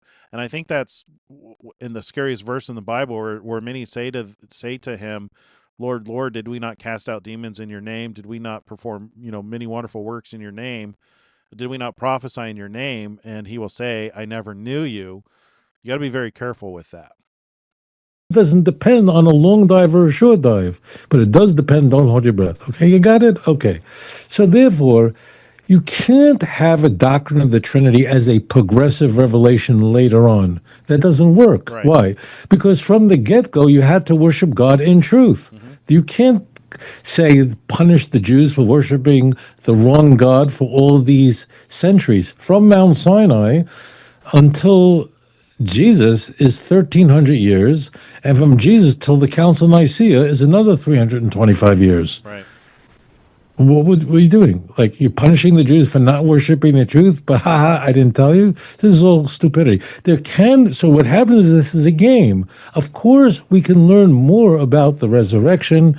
We can learn more about the final war over Yerushalayim in Zechariah chapter 8, Zechariah chapter 12, Ezekiel 38 and 39, where the war of Gog is mentioned explicitly by name. Of course. But it has nothing to do with how I live my life today. Nothing at all. We are living, I believe, in a messianic period, which means that right now, the events foretold in the Bible are unfolding now. Yes. I believe. I believe I can prove it. I hope someday, Tovia, that I have the opportunity to sit with you and show these in detail, because I have a lot of data points, and I know people have said that throughout the centuries, but I believe if you're willing to consider what it is we have to share, the thing you can start with, the simple one piece of data that you can start with is verify what I'm telling you about the Revelation 12, 1 and 2 sign. That is an anchor point. It only happens one time, which means that in 2017, that is what the book of Revelation was talking about. Now, either they had computers, maybe John had a computer in his cell in 90 AD or 60 AD, whichever group you're in for when he was in that cell. And he just looked up his stellarium on, a unique sign that was going to be in 2,000 years, and then he made up a bunch of stuff, or whoever wrote the book of Revelation.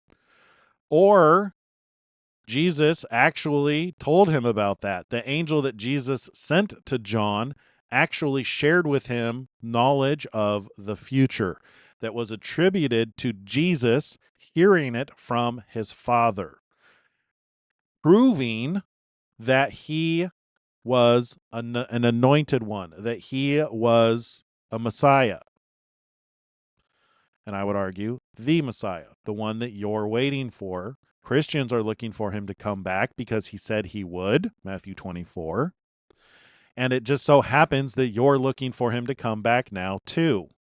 I have a ton of data on this, and I hope to have your ear someday to be able to present it to you. God talks me through Scripture, but it's very clear what's happening right now. It's unfolding. My great-great-grandfather could never have imagined what's happening right now. He knew these prophecies. He studied Tanakh. He was a great rabbi. He was a Hasidic Rebbe in Hungary. He was a giant, but he could not imagine what we're witnessing today. He did not imagine it. Okay? So that could be progressive, that's fine, but not on doctrine and what we must believe. Cannot be. And this is an idea of a progressive revelation. I had So I think what it is that Tovia is saying is that Moses gave the law and the Torah. And for people to say so, and they pride themselves on following it as close as possible, which I would argue is they do a better job following it than most Christians. A lot of them speak the language, and a lot of them train in it from birth. Doesn't mean they're right on everything. They're subject to misinterpretations and misunderstandings as well. Clearly, they've misunderstood the Messiah, which is part of the waking up process, I believe, is recognizing that Yeshua is the Messiah they've been waiting for.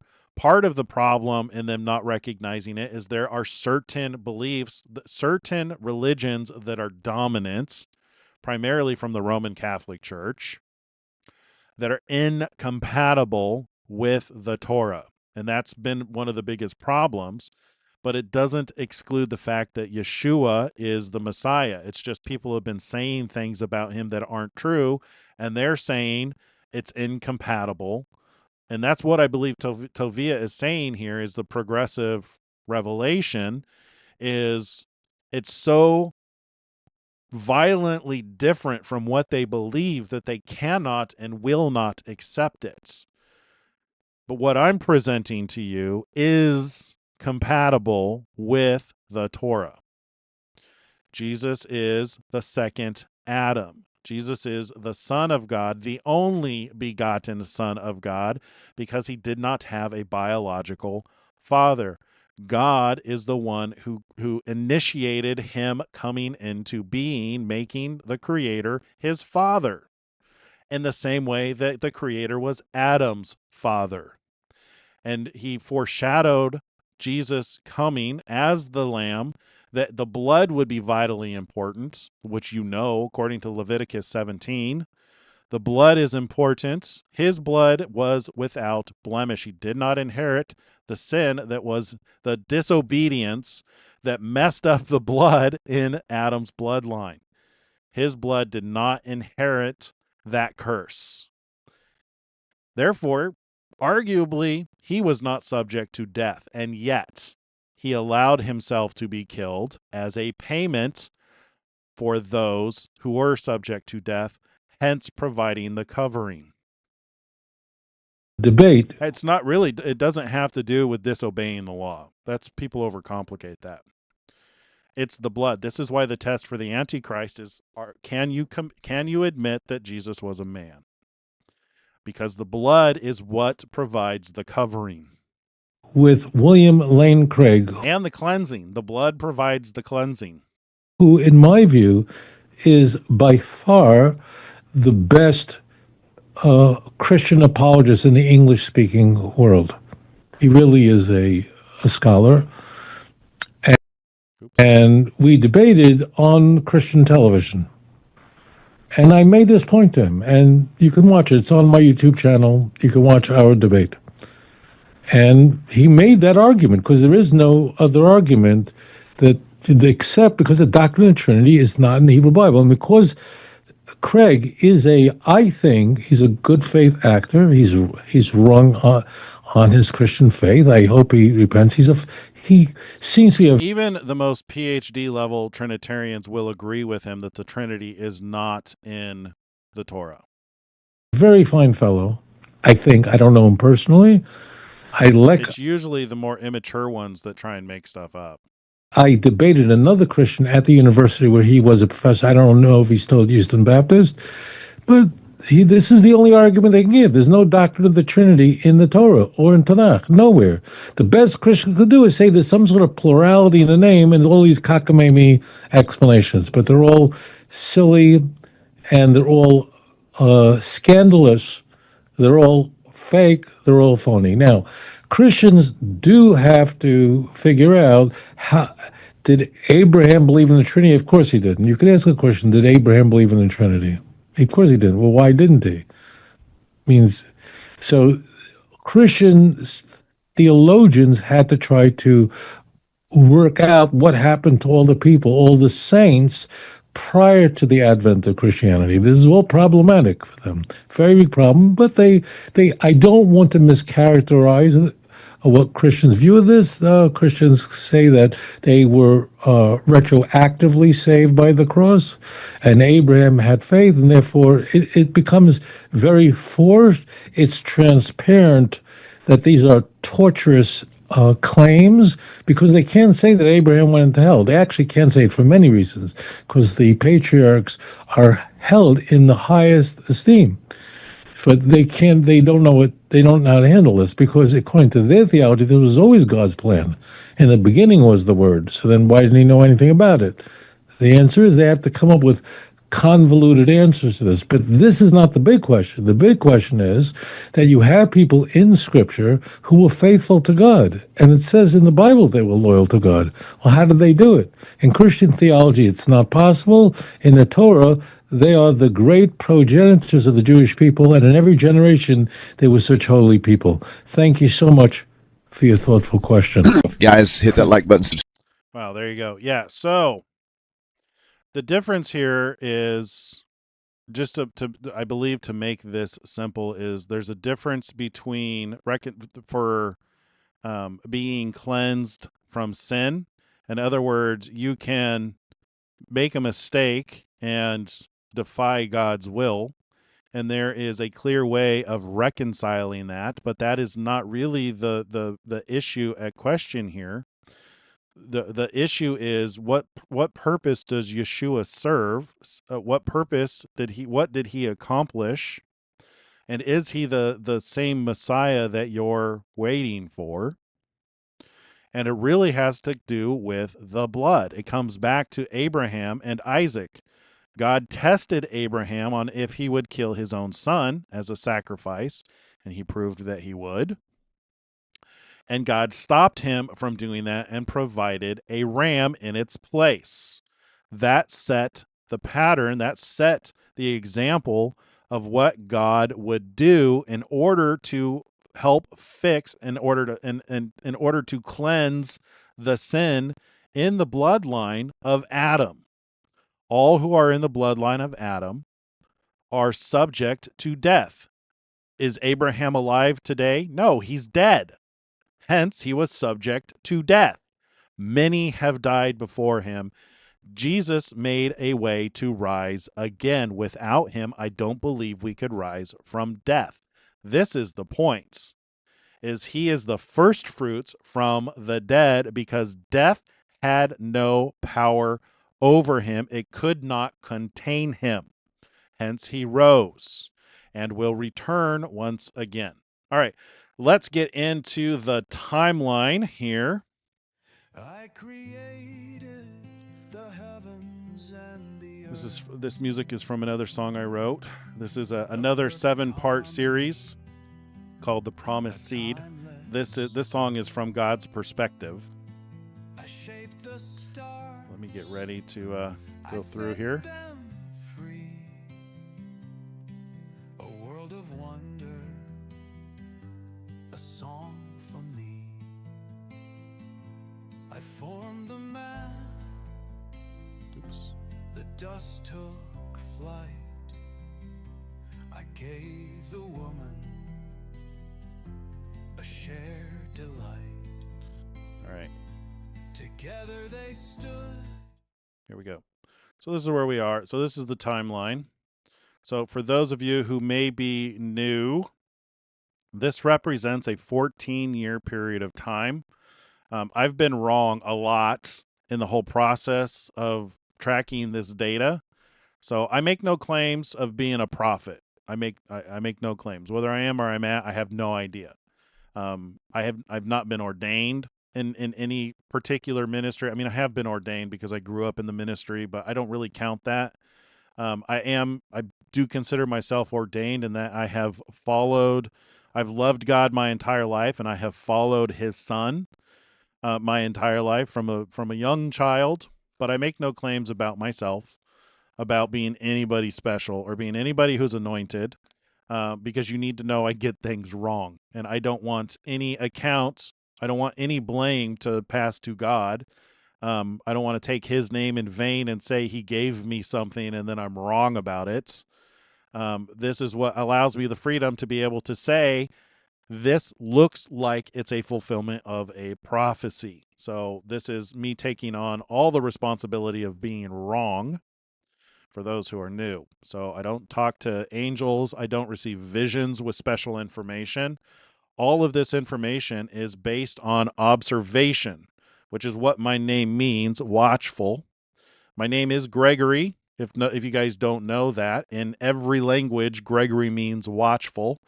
I grew up not liking that name because people would ask how to spell it, 1 G or 2, and it always drove me insane being associated with an egg. Because people would say, is it Greg with an egg? And it just always drove me nuts. And when I asked my mom why she named me that, she told me that she just always loved the name and wanted her firstborn son to have that name. Well, she loves it more than I do. I like watchful. I prefer people call me watchful. I learned that when I was in college taking a course called Greek for the English Student. One of the first things they have you do is look up your name in Greek. And my name is Gregorio in Greek. And pretty much any Latin-based language, my name is watchful. So reason why I go by watchful, and I think it's an appropriate, it captures my attributes appropriately because that's what I do. I observe. So all of this data is based on my observations, and it's been refined over the years. Anyway, There's your intro. So everything anchors on this Revelation 12 sign. And I used to think, there's been many times, and I leave the videos up just because I'm not ashamed of being wrong. There's been many times I thought the rapture was going to happen, and I've proclaimed boldly that it seems as though all signs are pointing to a particular date of a rapture that came and passed. So clearly I was wrong. See the reason why I don't make any claims about myself? If I were to make a claim that I was a prophet and God gave me that information, you guys would not trust me and believe me after I got it wrong. So you need to know I am a student. I am a Berean. I am I study. I study and observe. So you get what you get with me. I'm going to do the very best that I can with the observations and present the reasoning behind what I'm presenting. But anyway, here's your timeline update. So it's a 14-year period of time, and it all anchors on this Revelation 12 sign. That's what starts this whole thing off. That's where we are right here. And then based on the information in the book of Revelation, I haven't shown you guys this in a long time. I have another slideshow here. Maybe. Here, we'll go burn through this slideshow. Oops.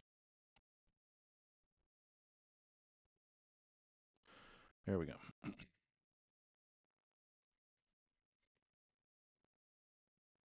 Wow, it just put it right at the end, didn't it? All right, so there's the anchor points. This is where John was at Patmos. So when it says that a window was opened in heaven, this is very likely, if he was, thinking, if he was seeing it visually or if he was dreaming about it, this could be what he was looking at. But here's the thing. So in Revelation 4, when it talks about a green rainbow, there just happens to be a green rainbow at the North Pole. So it could be that when he saw a window open in heaven, it could be that his perspective was changing. The angel called him up above the earth to change his perspective so that he was looking down. And what he would have seen is a throne in heaven, or a solid lump of something, a place of rest where he came from, where he was resting, a throne in heaven, surrounded by a green rainbow. That's the Aurora Borealis. It's the only green rainbow that I know of. And he even said it's like jasper, sardis, and emerald. And then, so if you change your perspective and you're looking down at the North Pole, the 4 living creatures that he talks about, lion, calf, face of a man, and a flying eagle, are right there. So that's Revelation 4, 6, and 7. You got Leo the lion, first beast. You have Taurus the ox, which is the second beast. You have the face of the man, which is Ophiuchus, third beast. And you have a flying eagle, the fourth beast. So that's very likely the image that John saw in Revelation 4.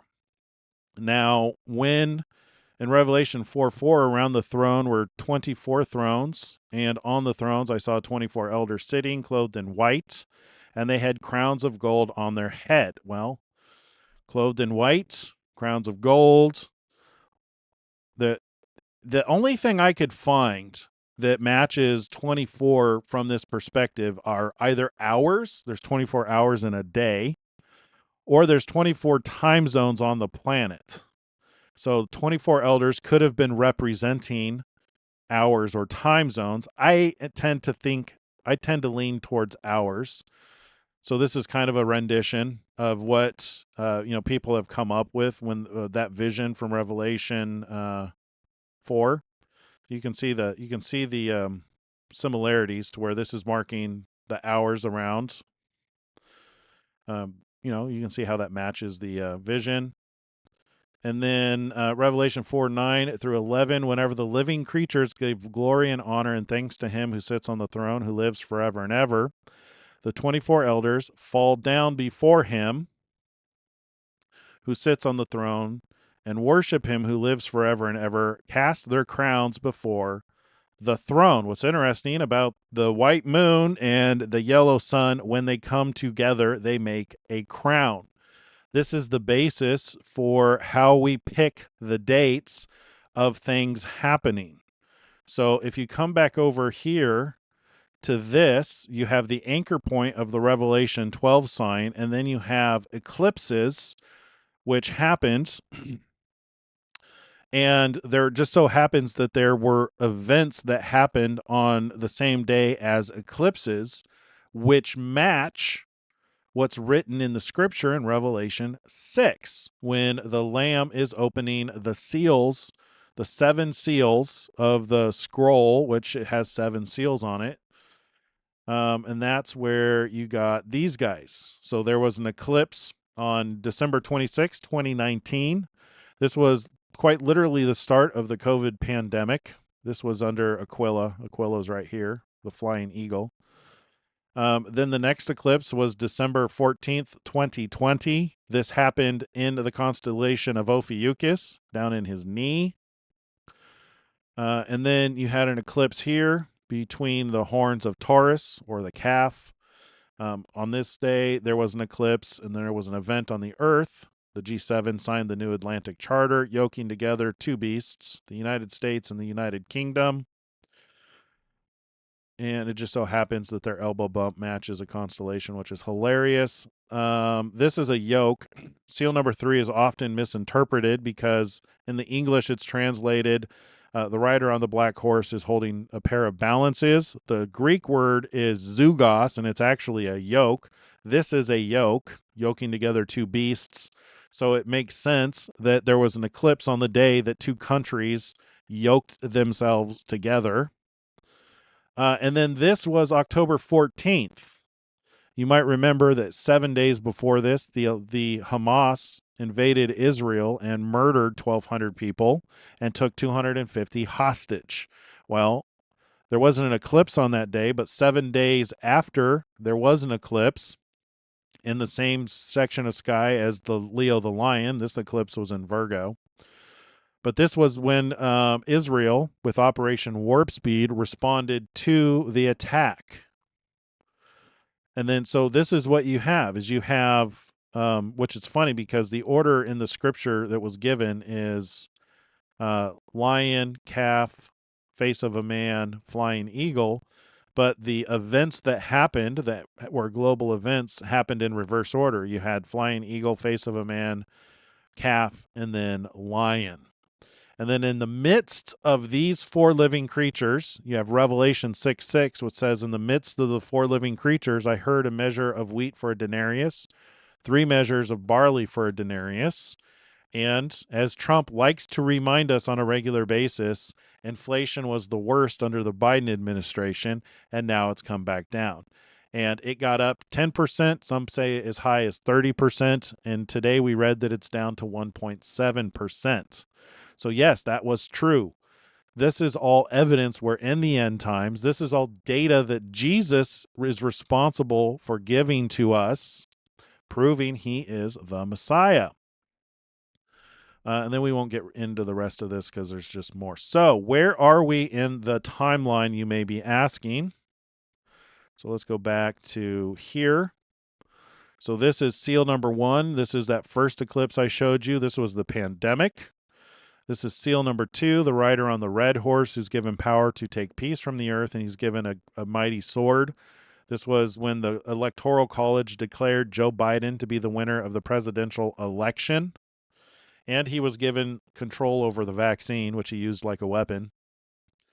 Trump literally handed it to him on this day. Operation Warp Speed was given to the Biden administration on the day he was declared the new winner of the presidential election.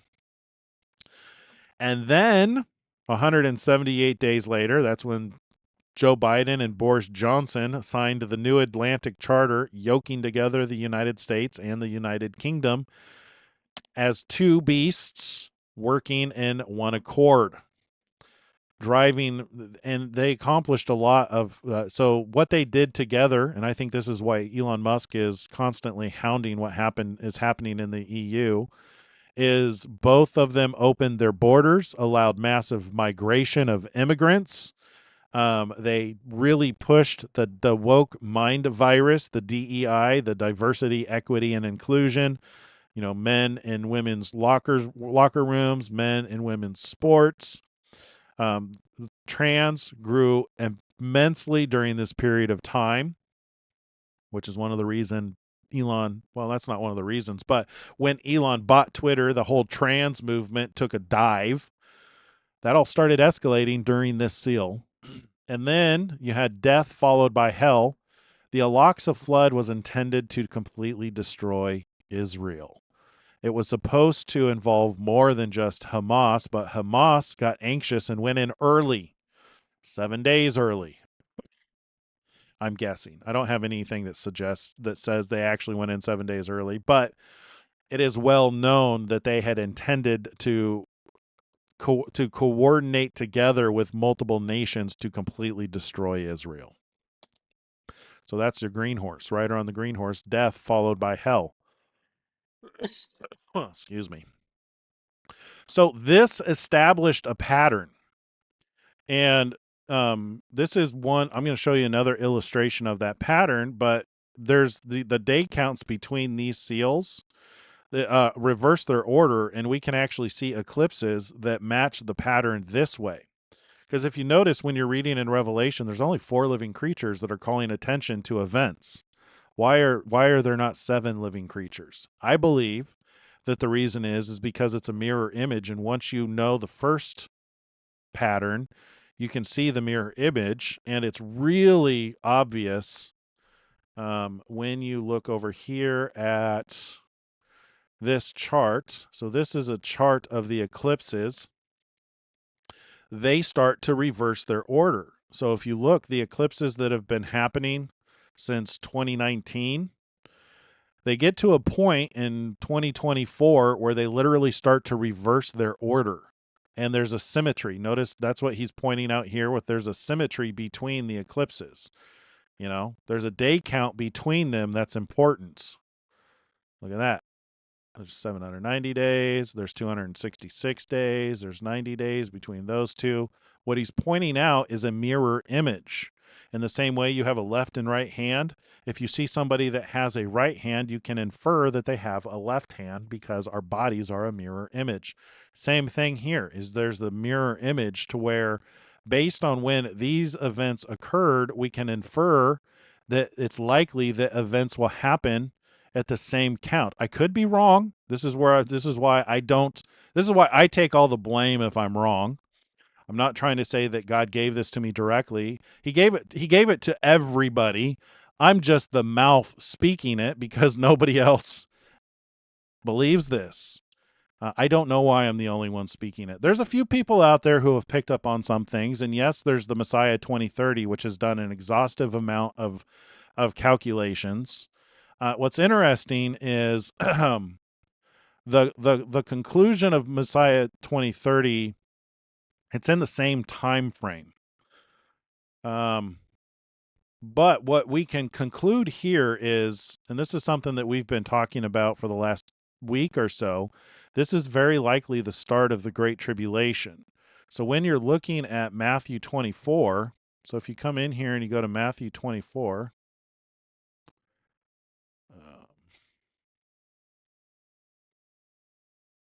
Matthew 24. So this, the way you can really tell is, this is seal number 6 here. Immediately after the tribulation of those days, the sun will be darkened, the moon will not give its light, the stars will fall from heaven, and the power of heaven will be shaken. That is very likely seal number 6. The sun became black as sackcloth, the moon became like blood, the stars of heaven fell to the earth as a fig tree drops its like figs when it's shaken by a mighty wind. Then the sky receded as a scroll. And I want to show you, I have an illustration now of what that will look like. So let me read this again. The sun became black as sackcloth of hair, and the moon became like blood, and the stars of heaven fell to the earth as a fig tree drops its late figs when it is shaken by a mighty wind. Then the sky receded as a scroll when it is rolled up, and every mountain and island was moved out of its place. This is what I think is going to happen for seal number 6. This is the earth, right? Here we are in the United States. You can zoom in here. What's going to happen, seal number 6, is the earth is going to rotate like this. What was once at the North Pole is now going to come down to the equator. And you remember how I said that Iceland or Greenland may play a more important role than what we actually realize? Trump is arguing that it's important for security, but look at what's at the equator. Greenland is currently frozen. Greenland, after the Earth rotates, will no longer be frozen. It will actually be down here closer to the equator. So there might be more involved in the purchase of Greenland than simply security. Haha. But yeah, can you imagine if you're say you're in North Dakota here, and you're looking up at the stars, and the Earth starts to do this because the poles are shifting. The stars that you're looking at are going to be different. And if you're looking at an eclipse, once the Earth is done rotating, the eclipse will no longer be the sun darkened, but it'll very likely be a blood moon. So even in the blood moon, it's an indicative of, and I want to do a simulation of this to where if you're here looking at the eclipse, actually I think the eclipse is over the Arctic if I remember correctly. But yeah, so I mean, like, this is what it's going to look like. The Earth's going to rotate like this. Bump. Suddenly Greenland is where the United States used to be. And it's possible, I mean, it could rotate the other way. It could go like this too. It'd be interesting to, I think they can tell what direction it's going to rotate. I'll have to find these charts from suspicious observers because they have it recorded where the North and South Pole are, and they've been watching them like travel. And based on where they're traveling, they can tell which direction the Earth is probably going to roll. But anyway, so that's very likely. This is likely seal number 6 right here. August 12th, 2026. And that is based on this pattern. Nothing more. It's not based on special information.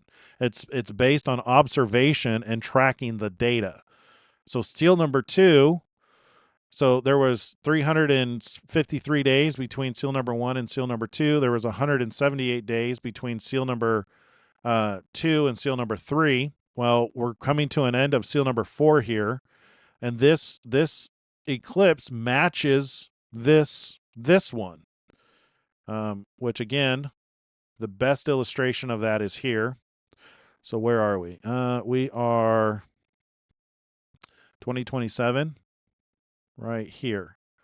So December 20th matches, well, actually matches that one. Ooh, I might have something wrong. So 621. No, that's seal number 3. Yeah, seal number 3 and seal number 2. Oh, his day count's different. Yeah, I remember. So this is based on the day count between them, between when they actually happened. This is not a perfect day count, what he has. That's why there's a difference here. There's an offset. So basically, this should be shifted up one group. But yeah, so this is based on the day count between the seals. So like I said, it could be wrong. And you guys are welcome to take this data and try and recrunch it to see if you can figure out something that fits better. But based on the day count between these seals and this one, this looks like seal number 5 is matching seal number 3 here. So this could potentially be seal number 5, which would be the Great Tribulation, and it would last 6 months until seal number 6. And the reason I think that's the Great Tribulation is when you come back here to Matthew 24, you can see how this is associated with seal number 6. Well, if you look at what happens right before seal number 6, for then there will be great tribulation, such as not been since has not been since the beginning of the world until this time, no, nor shall ever be. And unless those days were shortened, no flesh would be saved, but for the elect's sake, those days will be shortened. So that happens right before seal number 6. So I think that's where we are. I think seal number 5 is getting ready to open up in February 17th, 2026. And if it doesn't open up there, then he may actually be right in his chart. So this is from Messiah 2027. So Jesus, it's Jesus 2027. There you go. Jesus 2027. This would match closer with seal number 2. So seal number 2, this could match seal number 5, but I don't know if that fits as well. Me personally, I like this better because the day counts between them. So there you go. That is your timeline update, your timeline reports. I do have a ton more that we could actually cover. So like in this illustration, I have a lot more stuff. Like this is the seals, image of the seals. This is the first seal, rider on the white horse. You guys recognize who I have on that white horse there. Trust the science, that guy. This was the path of seal number 4. It was visible from Wuhan. That's a video that's no longer available, which I don't know. There you go. There's that. Another video of an eclipse on that day. Another video. They've taken down a bunch of the videos that proved this stuff. Here's a chart of COVID-19. What I'd like to show you is this is seal number 2, Biden, and then he has a big sword in his hand, which is actually a needle. This is so interesting here. South America is where this eclipse was visible from, which oddly enough is very similar to the visibility of Venezuela. I believe Venezuela's up here, right? Am I right about that? I believe Venezuela's up here. So Venezuela, similar visible perspective when the eclipse. A lot of data is coming out now that Venezuela interfered with the elections. This was December 14th. This was the opening of seal number 2. See if this plays. So Robert Costa, this is another sound and sight of the winner's side. The winner, President-elect Joe Biden, Vice President-elect Kamala Harris, they will be addressing the nation tonight at 7:30. Joe Biden making... there was an eclipse on this day. This was when the Electoral College declared him the winner. Remarks that will include a comment that democracy prevailed, that democracy beats in the heart of all Americans. Hey, look at that red, rider on the red horse. And that it prevailed over an attempted abuse of power by Donald Trump. It's one of the more frontal indictments. My God, I have PTSD from these people. Of Donald Trump's conduct over the last 60 days. Barbara Costa. Turns out he was justified. All that fraud is being revealed. All right, let's move on. Here's Cuomo. Oh, on the same day, December 14th. This is them literally giving the first vaccine. Is this working? It's working. Well, good morning. Good to see you, Michael Dowling, who is the president and the CEO of Northwell Health, which is the largest health system. I mean, I can't make this stuff up, guys. You know what I mean? Dr. Chester. Like this is literally the same day that they declared Joe Biden to be the winner of the presidential election. As soon as they received operational control of Operation Warp Speed, they started giving vaccines. And this is literally video evidence of them giving vaccines. Pleasure. First vaccine given. So the rider on the red horse, if you read it, the rider is given power to take peace from the earth. The office of the president is power to take peace from the earth. And Trump has proved that it also has the power to make peace, to bring peace, which he's basically undoing what the Biden did.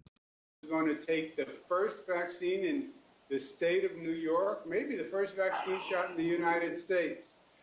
Sandra Lindsay, an ICU nurse. It's a pleasure to be with you. And you are in Long Island Jewish Medical Center. 500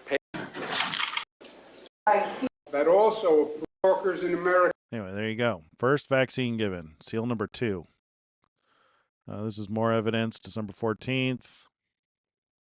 I want to bring in Dr. Perry Wilson. More evidence. So that was seal number 2. This is seal number 3. The writer is given a... so this is what it says. When he opened the third seal, I heard the third living creature. This is why the living creatures are important, is because they call attention to the events. I heard the third living creature say, "Come and see." So I looked, and behold, a black horse, and he who sat on it had a pair of scales in his hand. Well, pair of scales in Greek is actually zugos, and it means yoke, a frame and a crossbar placed on draft animals to pull various objects. It can also be the beam that holds the plates on a scale, which is why they likely translated it pair of scales. But this is a yoke. There you go. Yoke. Yoke. Yoke. This is also a yoke. This is very likely why the translators translated it, because in Greek, you often, when a word can be translated into more than one word in another language, you usually look at the context. The context after seal number 3 was, in the midst of the 4 living creatures, I heard a measure of wheat for a penny, measure of wheat for a denarius, 3 measures of barley for a denarius. Well, the thing is wheat and barley are measured by volume, not by weight. So they didn't think about that. It's more likely that it should have been translated yoke. And it turns out that that's indeed what happened when that seal happened. When the eclipse happened in Taurus, the eclipse happened right here. What happened was these 2 gentlemen right here at the G7 Cornwall conference in June 10th, 2021, they signed the New Atlantic Charter, which led to the DEI, the immigration, all that crap which we're dealing with right now. G7. This is what's so funny. The elbow bump there matches Gemini. That cracks me up. Well, there you go. Boris Johnson and Joe Biden riding their black horses.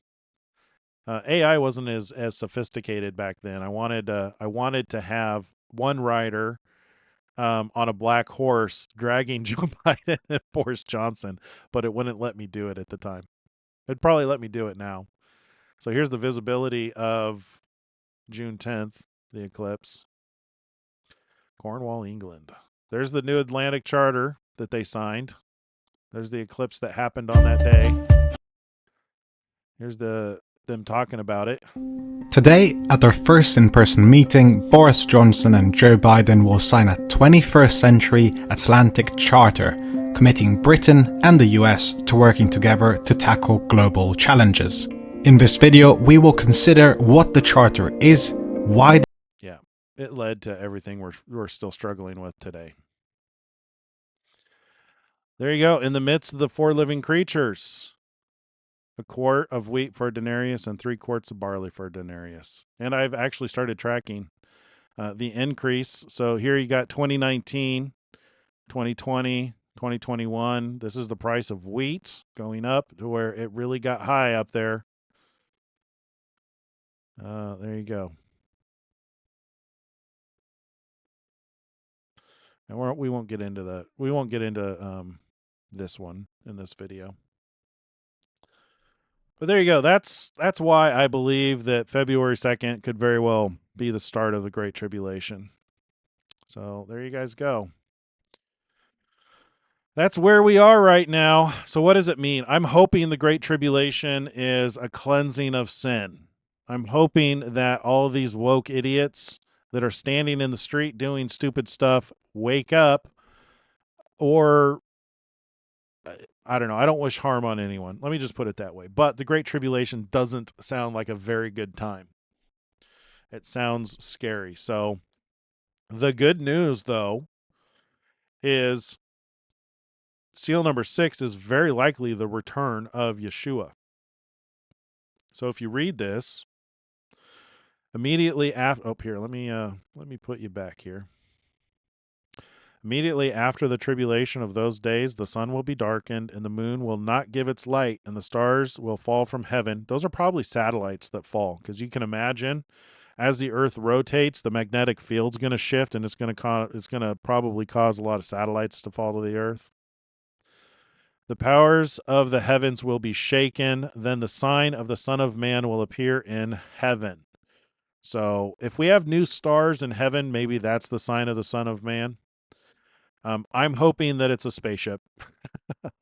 And then all the tribes of the earth will mourn, and they will see the Son of Man coming on the clouds of heaven with great power and great glory.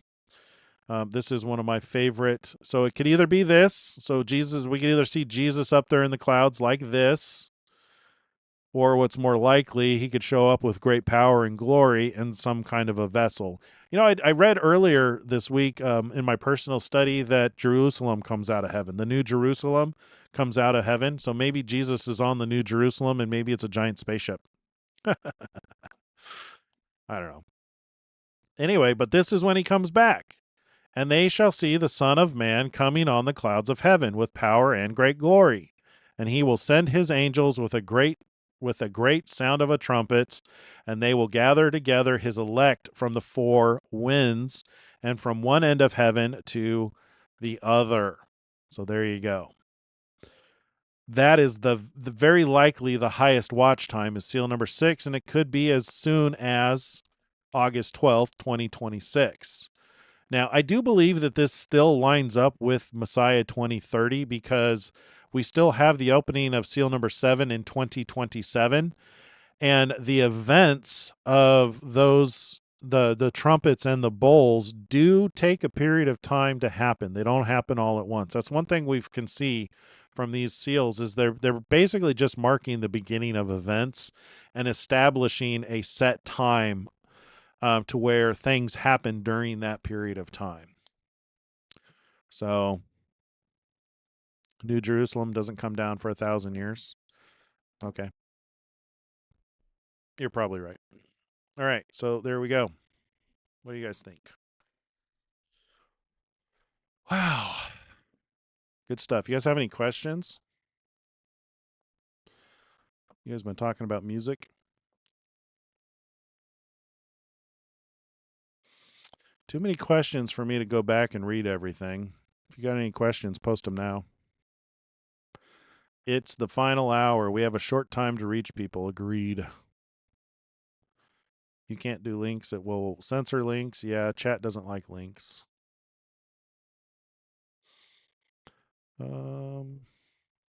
Yeah, if you have an album, I'd love to hear it.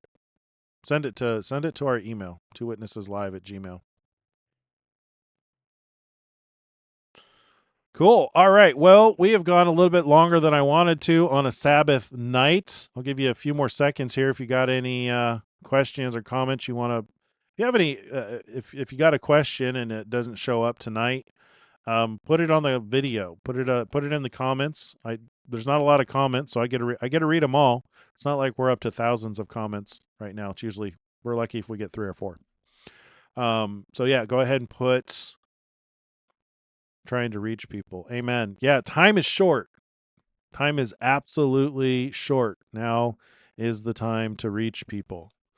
The Great Tribulation is probably going to be a big wake up or just a ton of chaos. I'm not entirely sure. But I am sure that Israel needs to wake up, that the Jews need to recognize that Yeshua is their Messiah. And we'll hope when I post the video tomorrow, responding to Tovia Singer's video. Hopefully that'll get his attention. I'd love to have a conversation with him and sit down and show him the timeline stuff, and challenge him and anybody to prove me wrong about this. If you can prove the anchor wrong, then you can, then everything that's based on this anchor kind of falls apart. If you can prove that this isn't rare, that it's not an anchor point, then it doesn't prove the book of Revelation. But the fact that it matches the book of Revelation, and the fact that we have events that match the seals that we're opening, and if this does happen to come to pass, it's no glory to me. I'm just the yuts who presented it, and took the risk of being wrong. If this happens to be right, if the seal number 5 if this seal number 5 happens to be right, all glory goes to God for setting this all up, and all glory goes to Jesus for telling us about these things. And the whole objective is so that when these things happen, you will believe. And I truly believe that the Jews, if they'll listen and they'll pay attention to the data, and I'm not saying anything that's incompatible with Judaism. My beliefs, as far as I know, are compatible with Judaism. Because I'm not blaspheming God. I'm not trying to replace the Creator with any other God. I'm simply acknowledging that Yeshua came, his blood was different, and because it was different, it was a viable lamb without blemish that cleansed us from the sin of death. And that's the part that they're missing. When you realize that his blood cleansed from the sin of death, and because of him we'll all have life, eternal life, the whole point of the resurrection, seal number 6, hopefully they'll recognize it. So anyway, with that, let's enjoy our Sabbath. Make sure you guys take a break. Enjoy some time with our loving Heavenly Father who set all of this up. Take it easy. Take a break from work. Enjoy your time with your family and your friends. Listen to some good music. God bless you guys. Have a good weekend. Shalom, shalom.